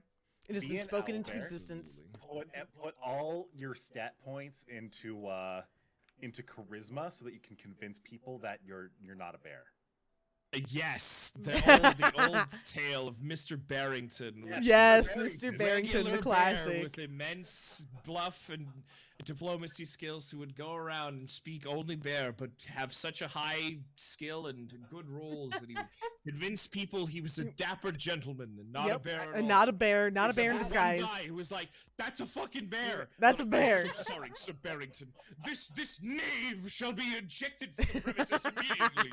Immediately, post haste. Immediately. I cannot believe this man accused you of being a bear. Huh. If you have the Oh. intelligence to be an owl bear, you'd seem I'll OP be the as fuck, and I'm down PSAU for it. You see, with I will be an The I will be an owl bear. bewaringness of an owl bear. Beware this creature and hear my scholarly words. The origins of the owlbear is subject to great debate amongst scholars of the monstrous creatures of the world. However, most concur that at some point in the distant past, a deranged wizard created the original specimens by crossing an owl with a bear, possibly due to an immense drug high, but nonetheless, they did it. And perhaps As they proof of should. some insane concept about the nature of life, but also possibly out of just pure lunacy and drugs. Whatever the And original drugs. purpose. And drugs. It's gotta be. All I'm thinking of is just like when Gygax was just down there, him and the boys were just sitting around like, wait, hold on, wait. What if we took a bear owl. and an owl and put it together? Oh my god, his teeth would be a beak, dude. His teeth would be a beak. You go to the room and you gotta fight a bear owl. Yeah, we got him. Either way, whatever the original purpose of this freakish creation, such as the owlbear, the creature bred true and has become quite well established in woodlands across the world, where it plays a key role in the region's ecosystem as an apex predator. Owlbears are notoriously bloodthirsty killers, well known for their short tempers, SS aggression, voices, and yes, savage nature. yes, thank you, They tend to Royal. attack It is the without reading of the provocation gods with whatsoever, these voices all slaughtering together. any living creature that crosses their path. I mean, that's Many just scholars. bears. As they should. As they As should. As they should. As they Bears should. are godless As killing machines without a soul, and an Correct. owlbear is just inheriting that trait. 100%. That's gotta be. Doesn't make me want to not hug them. I still want to hug them. I still I want one as a would- pet. Yeah, I I'm would ready to still hug. die. In fact, now this makes it better. They're super good at fighting. Many scholars that have encountered these creatures in the wilds have noted that they have all red-rimmed eyes that roll about wildly when they close in for an attack. Oh. This is sometimes presented as a sign of madness, suggesting that all owlbears are born with a pathological need to fight and kill. Oh. As they should. But most level-headed researchers believe that it's simply part of the way that the massive bird beast's keen eyes are constructed, and that some people are just crazy. Yes, I agree. Owlbears generally inhabit desolate areas of the wilderness, making their messy lairs within wild forests or inside dark, shallow caverns. They're equally adept at hunting during the day and night, depending Listen, upon the prey forbidden available near pets their lairs. Are the Are best kind of owlbears. pets. Yeah, they can do day, they can do night. You got the powers of a bear and the powers of an owl. They'll fuck you up. Doesn't matter. This The is such a strongest, win. apex This is a predator. win-win. Exactly. If I die, I die. At least I will die doing what They I are love, the which is apex petting the legend. owl bear. Yeah, wait. No, wait. What? Owlbear for Apex Legends? Yes? True. Why not? Oh my god. New release. Sure. They will Yeah. win. Yeah. John The Owlbear next shows season up. of Tiger I King like They, that. sounds like Ron it's gonna be Owlbear lit. would make me install Apex. I'm not even joking.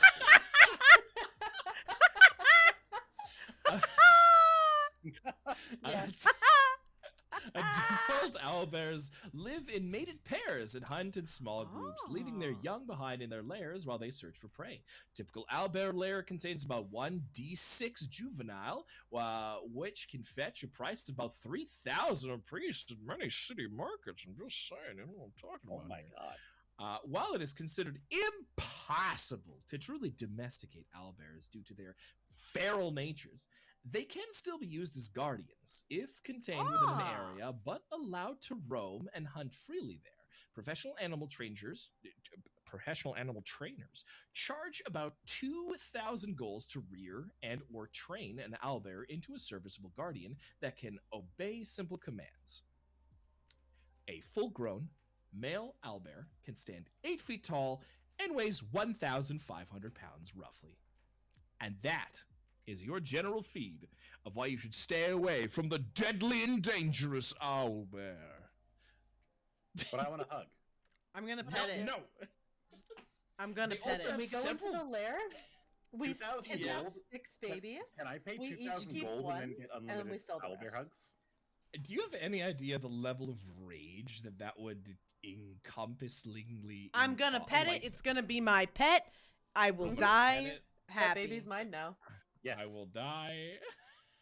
Well, if only We just you need to die, leave that's before the okay. parents get back.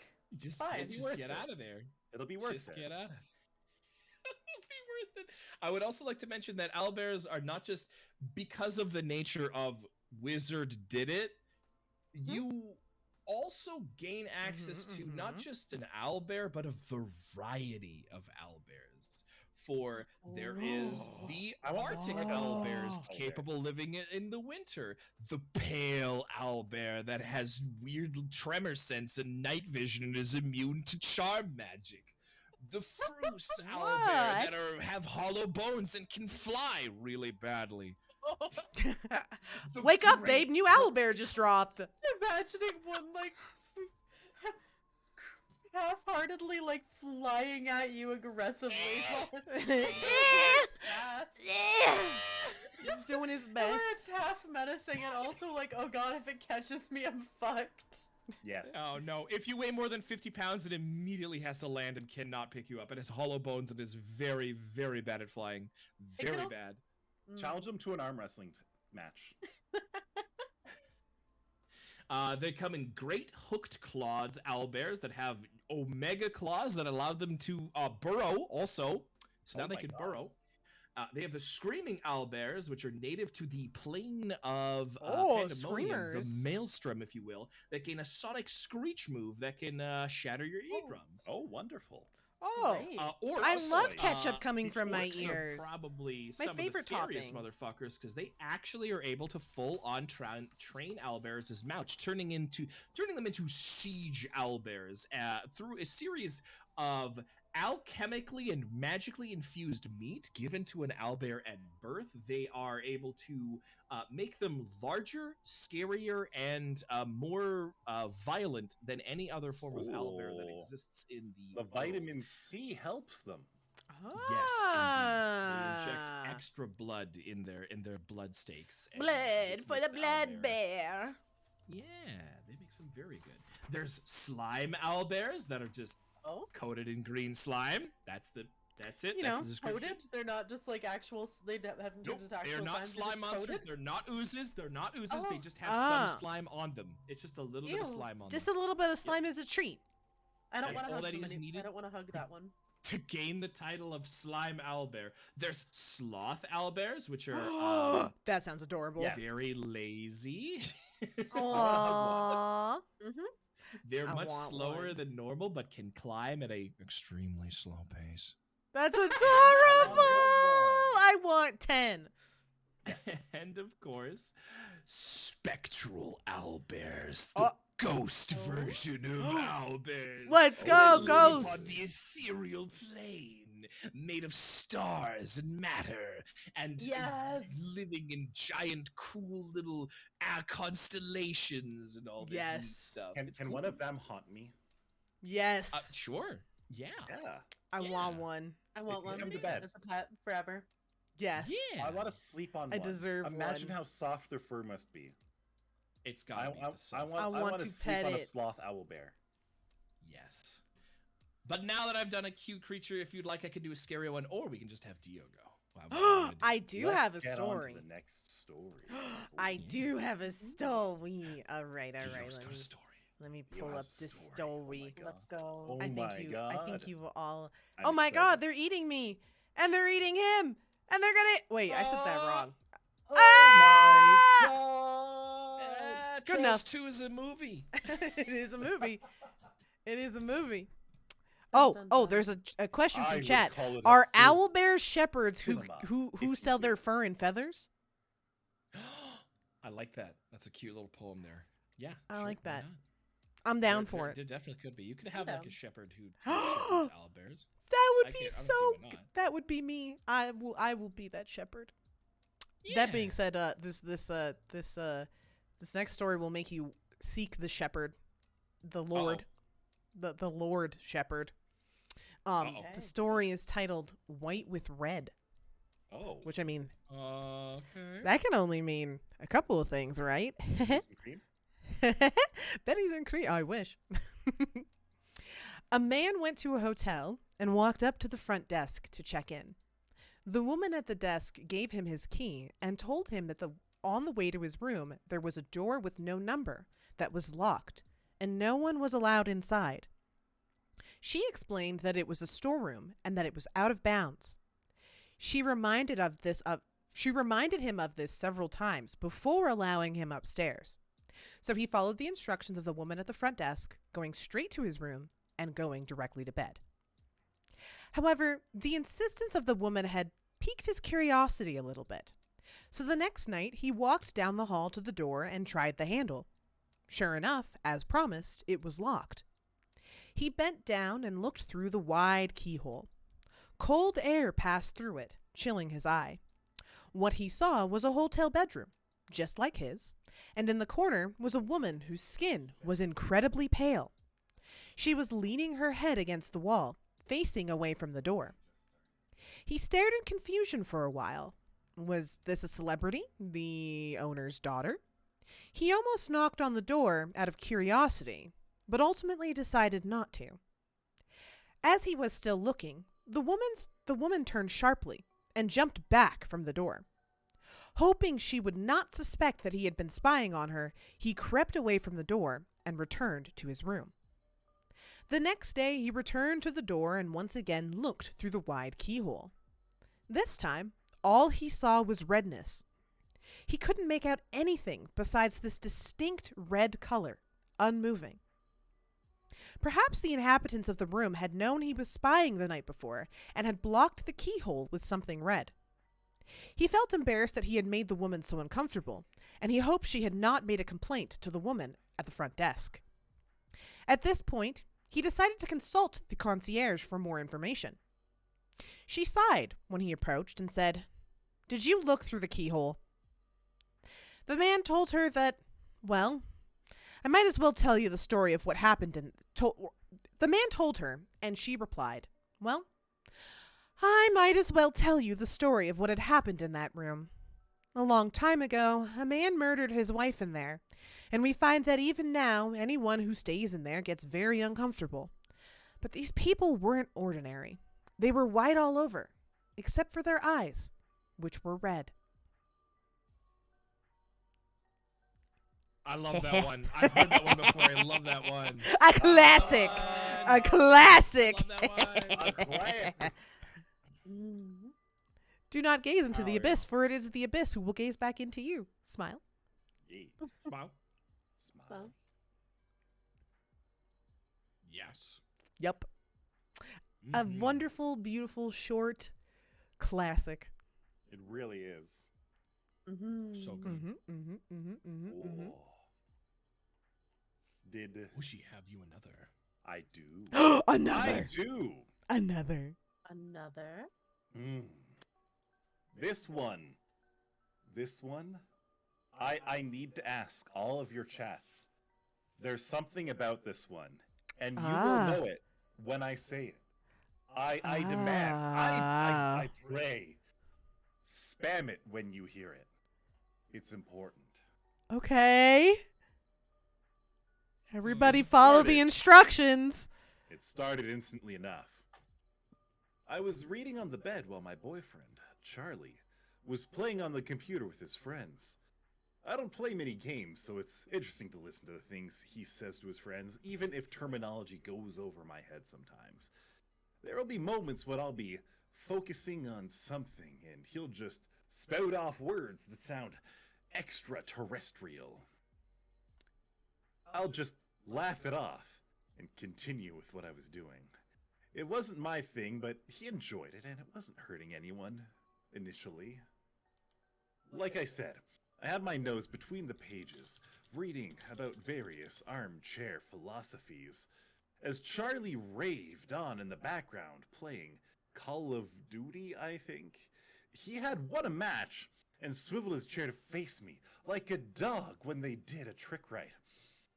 Finally, I got a win tonight, he exclaimed. More for himself than for me. That's great, babe, I replied, offering an admittedly false smile. I was happy he was happy, but I can't say I was invested. He turned back to the computer, talking to his friends again. They were hyping each other up. I heard Charlie mutter, "Now that was poggers." It was such a random word that tickled my brain when I heard it. I couldn't help but laugh. Charlie leaned back in his chair as if he was exhausted himself as he swiveled to face me once more. I can't believe I just said that unironically. He echoed my laughter, offering a painfully adorable smile. I feel like I should wash my mouth out with soap. He repeated the word a few times, making sure to let the popping noise when he mouthed the P. Poggers. Poggers. Poggers. We both laughed it off, and he said good night to his friends. It was time for me to get some quality time with him, and with that, my book remained on the nightstand until morning. In the morning, I woke up early and felt like I'd gotten really good sleep, so I was in a good mood. And when I'm in a good mood, I make breakfast. Yeah. I heard the stairs creak and figured the smell of bacon had lifted Charlie out of bed. He stumbled into the kitchen with his hair a complete mess. That smells poggers, he groggily moaned. With mild amusement, I went to laugh. Charlie's face conveyed confusion as he stood in the kitchen. His eyes strained and mouth slightly agape. I totally meant to say great, he continued, turning his gaze to me. God, I'm tired. He chuckled before shuffling over to help me finish up with breakfast. The rest of the day was pretty normal. We even decided to go on a little impromptu date. The best we could with the world the way it is. But when we were winding down for the night, getting ready to brush our teeth, Charlie informed me that today was Poggers, babe. I politely replied that if he was trying to mess with me, it was going to get old fast. He shook his head. It just came out. Sorry, he said, raising the toothbrush and dragging it across his teeth. We both brushed our teeth in unison, spit into the sink. As I was wiping my mouth, I could see Charlie leaning in for a kiss. I turned my head, but when I met him face to face, a putrid smell climbed into my nostrils. It was enough to make me recoil away from him. It was like battery acid poured over rotting roast beef. I instinctively put my hand over my nose. Your breath is awful, I told him, which we both knew was odd. He just brushed his teeth, and it's not like he has gingivitis or anything. He went to point out as much by pointing to the sink, but stopped. I followed his cue and looked into the sink where he had spit his toothpaste. On my side, there were a few lingering bubbles. On his side of the sink, however, still clinging to the white porcelain was a thick, frothy substance. It was sickly yellow with streaks of red, would suggest Charlie's dental hygiene had degraded significantly in just one night. He quickly reached over to turn on the faucet. Opening his mouth, he checked out the condition of his teeth. They looked completely fine. It took a good bit of water for the mess he had spit into the sink to budge at all. Eventually, with the convincing of steaming hot water, it disappeared. I went to say something to him, but he was captivated by his reflection, with his mouth moving ever so slightly. His lips quietly repeating the p sound over and over. I told him that we should go to bed and we'll make an appointment to see the dentist, make sure something weird wasn't going on with bacteria or something. We made our way to bed and settled down for the night. With the lights turned off and the dark of a sleeping world creeping in, I closed my eyes. I don't know how long I was asleep for, but I was woken slowly by a small prodding on my shoulder. Charlie was ever so gently poking me, like a child who wants their parent to wake up on Christmas but is afraid to make them angry. I shuffled my body, still coming out of the throes of deep sleep. My body was sluggish and the blankets felt like they weighed 30 pounds. As I turned over, I reached behind me to flick on the light, and the sudden brightness momentarily stunned my vision. Oh, I started wiping my eye and was about to ask what was wrong when a very familiar, pungent smell assaulted my senses again. It was worse this time. Like I'd been sitting for a while, I struggled to keep my urge to vomit subdued. This was made all the more difficult when I moved to brace my new position and felt my fingers press against the sheets. As my fingers pressed down, a hot, viscous liquid rose from the divots I made. Then I saw Charlie. His face had a sickly, yellow, caked shit all over his face. He looked like an infant that fought hard against eating his baby formula. His voice was raspy. I could tell they were painful. His body would tremble every time he started to speak. Such a horrible sight. Watching each letter accompanied by small spittle of the disgusting liquid. Before long, I could see it was about to get worse. He kept going. Pog. Pog. Gers. Pop. Pop. Pog. Augers. I could see thin trails of smoke lifting from inside his mouth and under his lip. Horrified, I hadn't moved my hand yet, but once the new drippings had made their way to my hand, I could feel an intense, burning sensation. Charlie started to shake more violently, as in intense. I finally snapped to my senses and ran to the phone. Dialing 911 as fast as I could, I heard Charlie behind me, beginning to shout, "Poggers!" over and over. Poggers! Poggers! Poggers!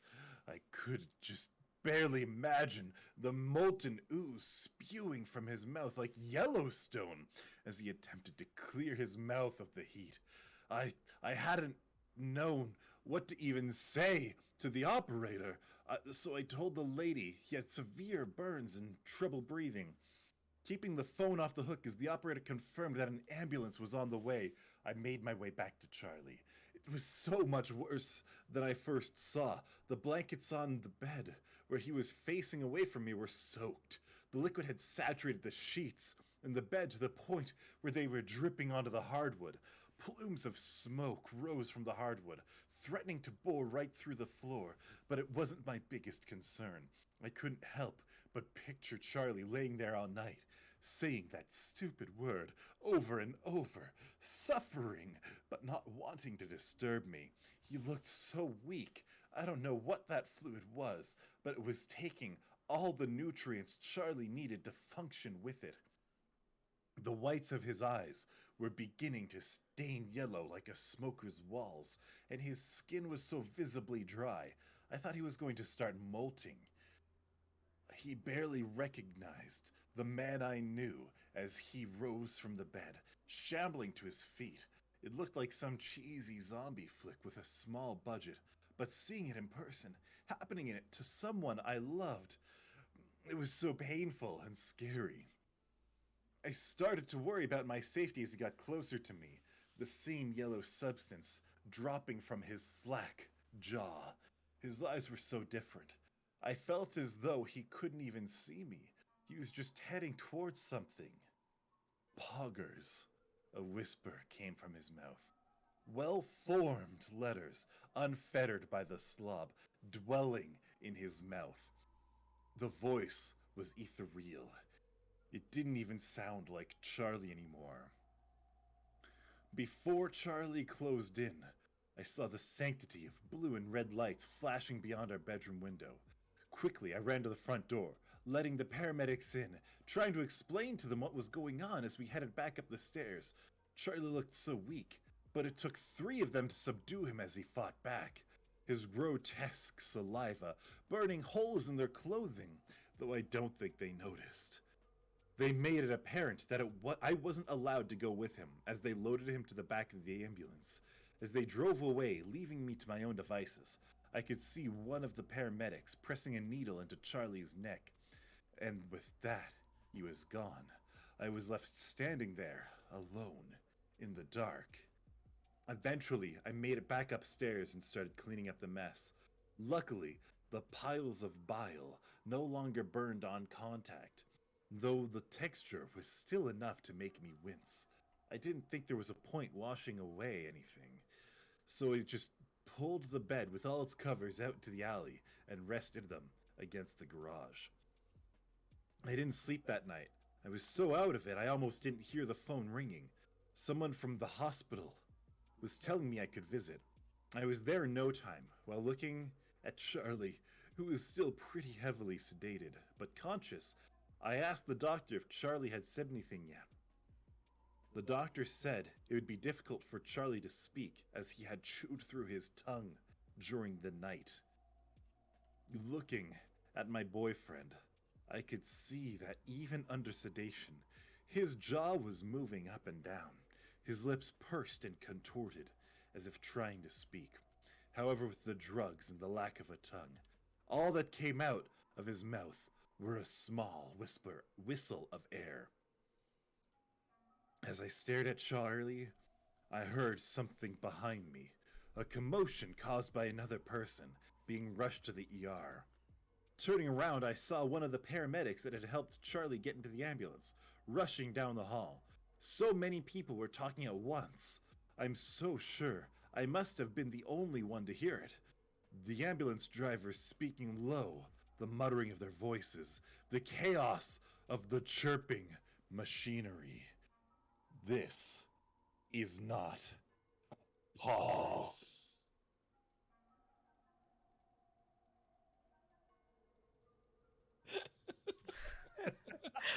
Wow. Amazing. Poggers. Ew! Why did he turn into a peepo?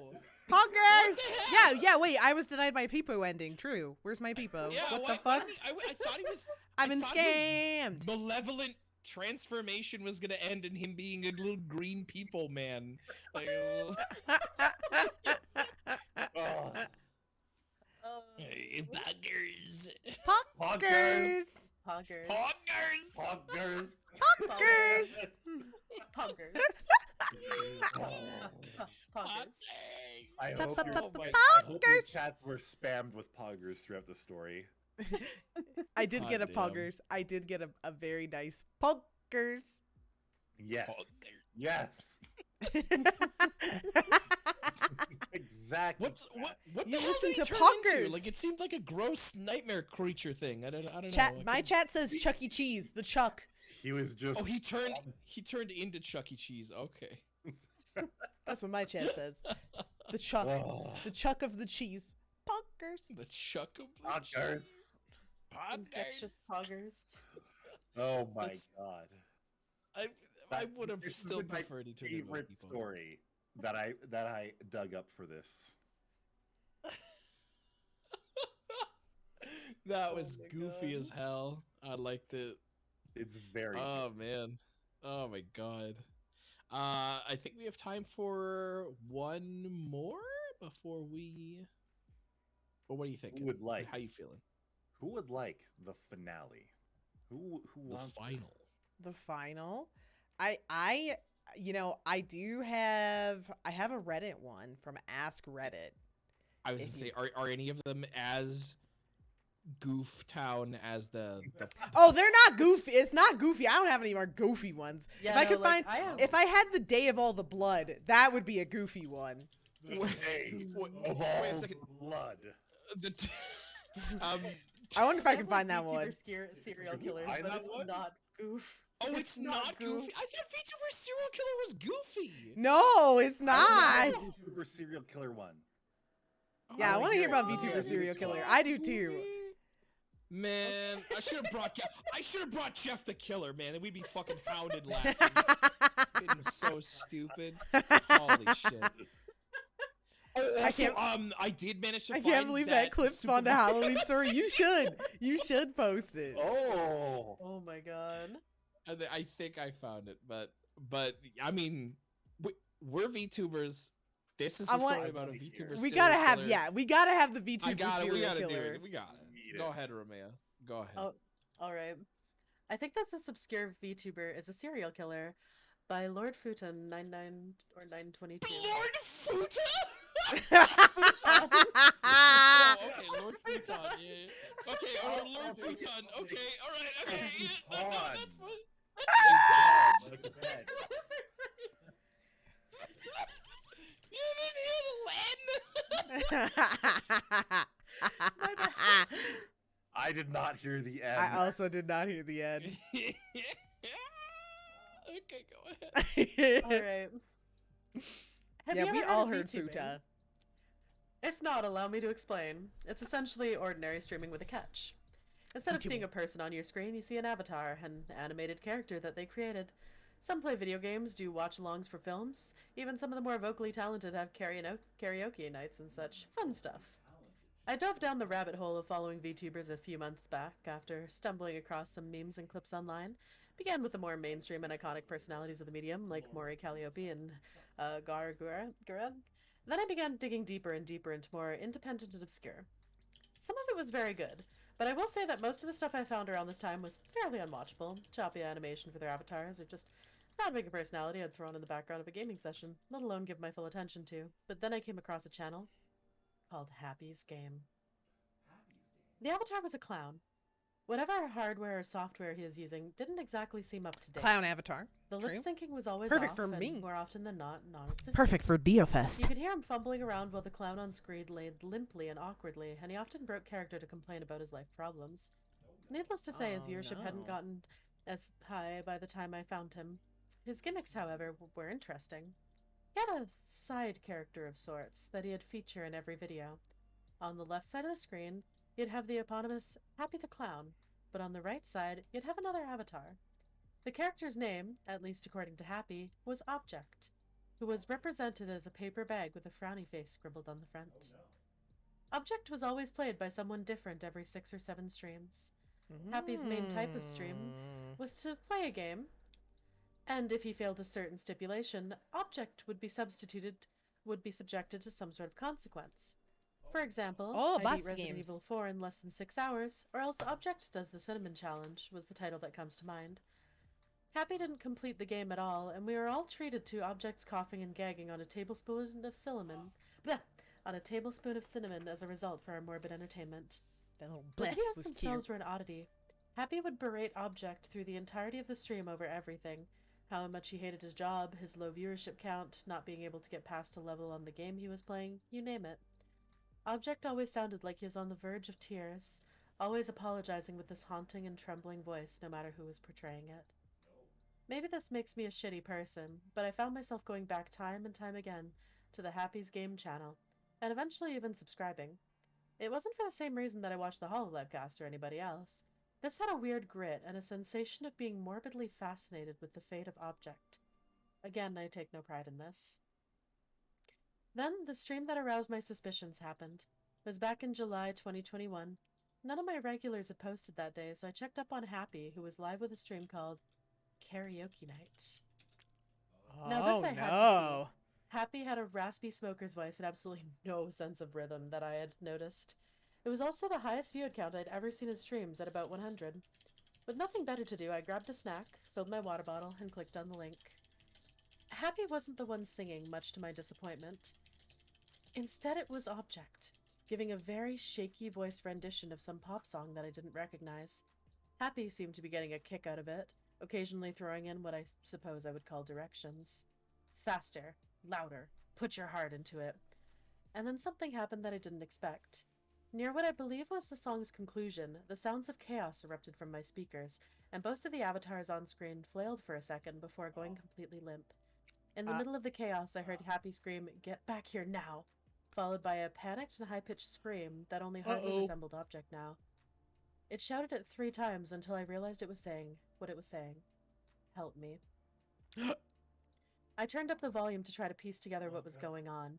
As the 2 characters laid motionless on the screen, I heard doors being slammed and flung open, ceramic dishes being smashed, and finally the sound of Happy letting out a grunt as he seemed to tackle Object. What comes next haunts me to this day.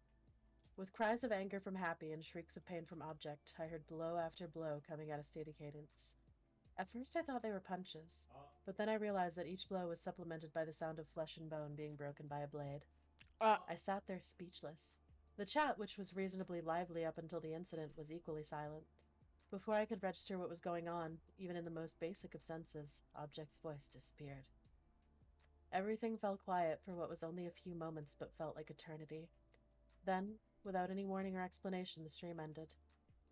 I closed the browser and sat there for a few seconds. Was this all some weird prank? I supposed it could be. Happy was very strange to say the least, but reality just didn't add up. Mustering up a little bravery, I went back to YouTube and tried to find the channel to see what the hell was going on. But strangely I couldn't. Happy's games disappeared from my subscriptions. Even after searching it directly, I couldn't find his channel anymore. My only guess is that, following the strange incident, he deleted it. I wasn't sure how active Happy was on other platforms to promote his streams, but I did check for the hell of it. Nothing on Twitter, Facebook, TikTok, Reddit, or anything else that I could think of. At least in terms of online presence, he completely Bro, Happy disappeared. got caught. Happy I really was don't know what fucking happened that day, but I can say pretty confidently running that it his was own definitely an saw. object. But what really keeps me up at nights is something that I didn't make a connection to until a few weeks later. As I said before, Object's voice would change, as if it were voiced by someone else every 6 or 7 streams. After what happened on that day, I think I know why. Monka, dude, this man was running his own saw. Okay. He All was right, running now, his own saw. Big Heavy. Wow. Oh, shit. Yeah, you were not kidding about like that not being Hollow Pokemon Life Jigsaw before. Edition. Oh shit. Would you like Jesus to play a game? Christ. Would you like to be a VTuber? Oh my god. Oh my That was god. a bit of a shorter one, so we might have time for some funny haha after. Oh Hey, Meadow, shit. Meadow, can you give us the day with all the blood? I want to I hear will it. give you. All right. Yes, that is the classic troll pasta. good. The day with all the blood. All right. You better get ready. There's a real scary story. I'm ready for Turn up this. here. Ready.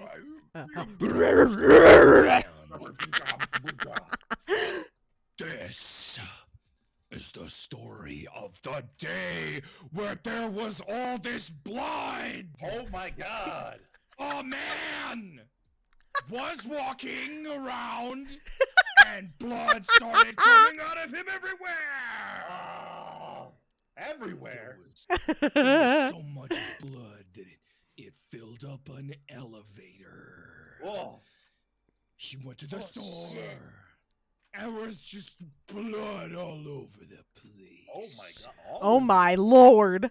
People were slipping in it and they were all grossed out. That's Yeah, it's a lot, yeah. He tried to True. go swimming in You all of will the be the next sharks with object, nuts and Serenus. You have been bittens chosen. Everybody. everybody. All of them. All the He buddies. got chased by all the vampires ever. 'cause Oh of the my blood. God! Even Dracula.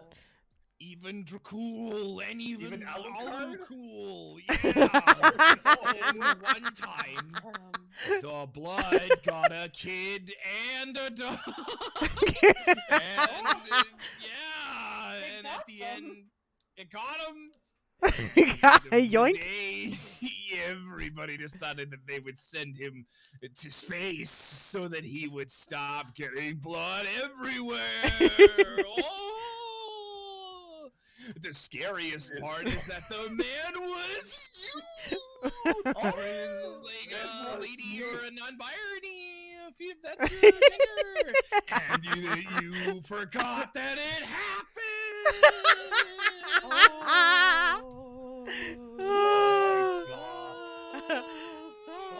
This is the spookiest thing I've ever heard. You was the man with all the blood. It was you. The Blood. It was you. It You got a were the kid man. and a dog. You forgot it happened. You forgot because you're dog. I forgot. Bad memory. Oh my Oh, bad brain. I did, in fact, forgot. God. Did I forget that I was... Have they just... You went to space. I went to space. I was went scared there. and I I blooded guess lots. Space cured Mhm. me. Because now I forgot that I Yeah. had all the blood. Oh, that's where I live, and I was like, "You're right. Give you a cure critical wounds, and now you're good." We are dorks, but I'm Oh. glad that you enjoy it us being dorks, Tarneg. God.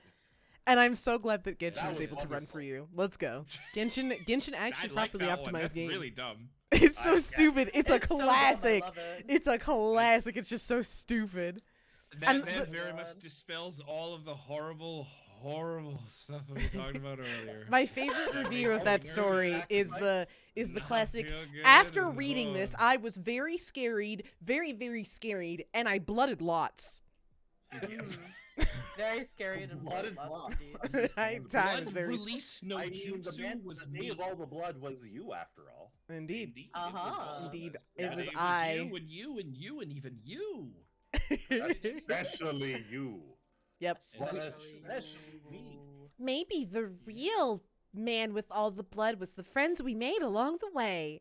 It wasn't. It was the blood we made along the way. Whoa. Oh. But you forgot about that part, didn't you? I forgot. Bad brain. I did forget about that part. I forgot. Yes, bad brain. My So brain I full of think rocks. That was a pretty fun stream. That was wonderful. Really good. We It got was. to tell everybody the spookiest stories. we know. We did. The Mhm. spookiest stories around. It was But I very think it's- spooky. It's about time for us to wrap it up. No, Graham you has a did. bunch You of you have kids to me. give I'm candy your to. friend. Yes, That's candy right. must be We have delivered. Dio's parents to cook for. Yep. Wow. Benosphere has to make sure every star in his hair is properly cataloged and looked after. Yep. Hmm. That's a whole universe of stars. Oh. Exactly. It takes a while. That's a lot of work. That's a lot of work. So I think it's about time for us to say goodbye. Yes. Yes. Sadly, it is. I'll Now, how miss should you all. we do this? Should we all raid someone? Are we? Sure. Are we all raiding? Are we all attacking the same poor person? I saw one soul who was giving their all, playing Oh. some Jackbox with chat for the Oh. spooky shit. I love Jackbox. Whomst? It is a wonderful dragon of VTuber. A by dragon? the name of Valtzy. I think you Valtzy? know her. Real Vaulty VTuber? Ooh. The real dragon? The real Valtzy VTuber. A What real dragon? Not what like should Renea, our- the fake dragon? True. So let's all Amazing. go say hello. to What should we Valtzy. say? We gotta decide what the. Wait, can we just give? Well, let's say Let's give get Valtzy- spooked Oh. Get spooked? Get All right. spooked. with pumpkin emojis. True. Oh. True. Do I'm it. down for that. Get spooked. Do it, chats. Get Chat, it I'm done. preparing you, chats. There's your pasta. Get spooked with the pumpkins. Get spooked. And then we'll go see. Get spooked, get spooked, get spooked, get spooked. All right. I almost Okay. typed raid get spooked. That would have been kind of bad. Yeah, same. That would have been kind of bad. That would have been a Oh no! get Alright, spooked yeah. would have had an Thank God, experience. so much Ram fun. Benno, thank you so much for telling spooky stories with me. It was so Yes, much thank fun. you everyone. Everybody who So listened, good. thank you so much. And I hope everybody has a happy Halloween. Happy Halloween, everyone. Happy Halloween. Happy Happy Halloween. Halloween. Halloween! Happy Halloween. Let's go. I hit the button.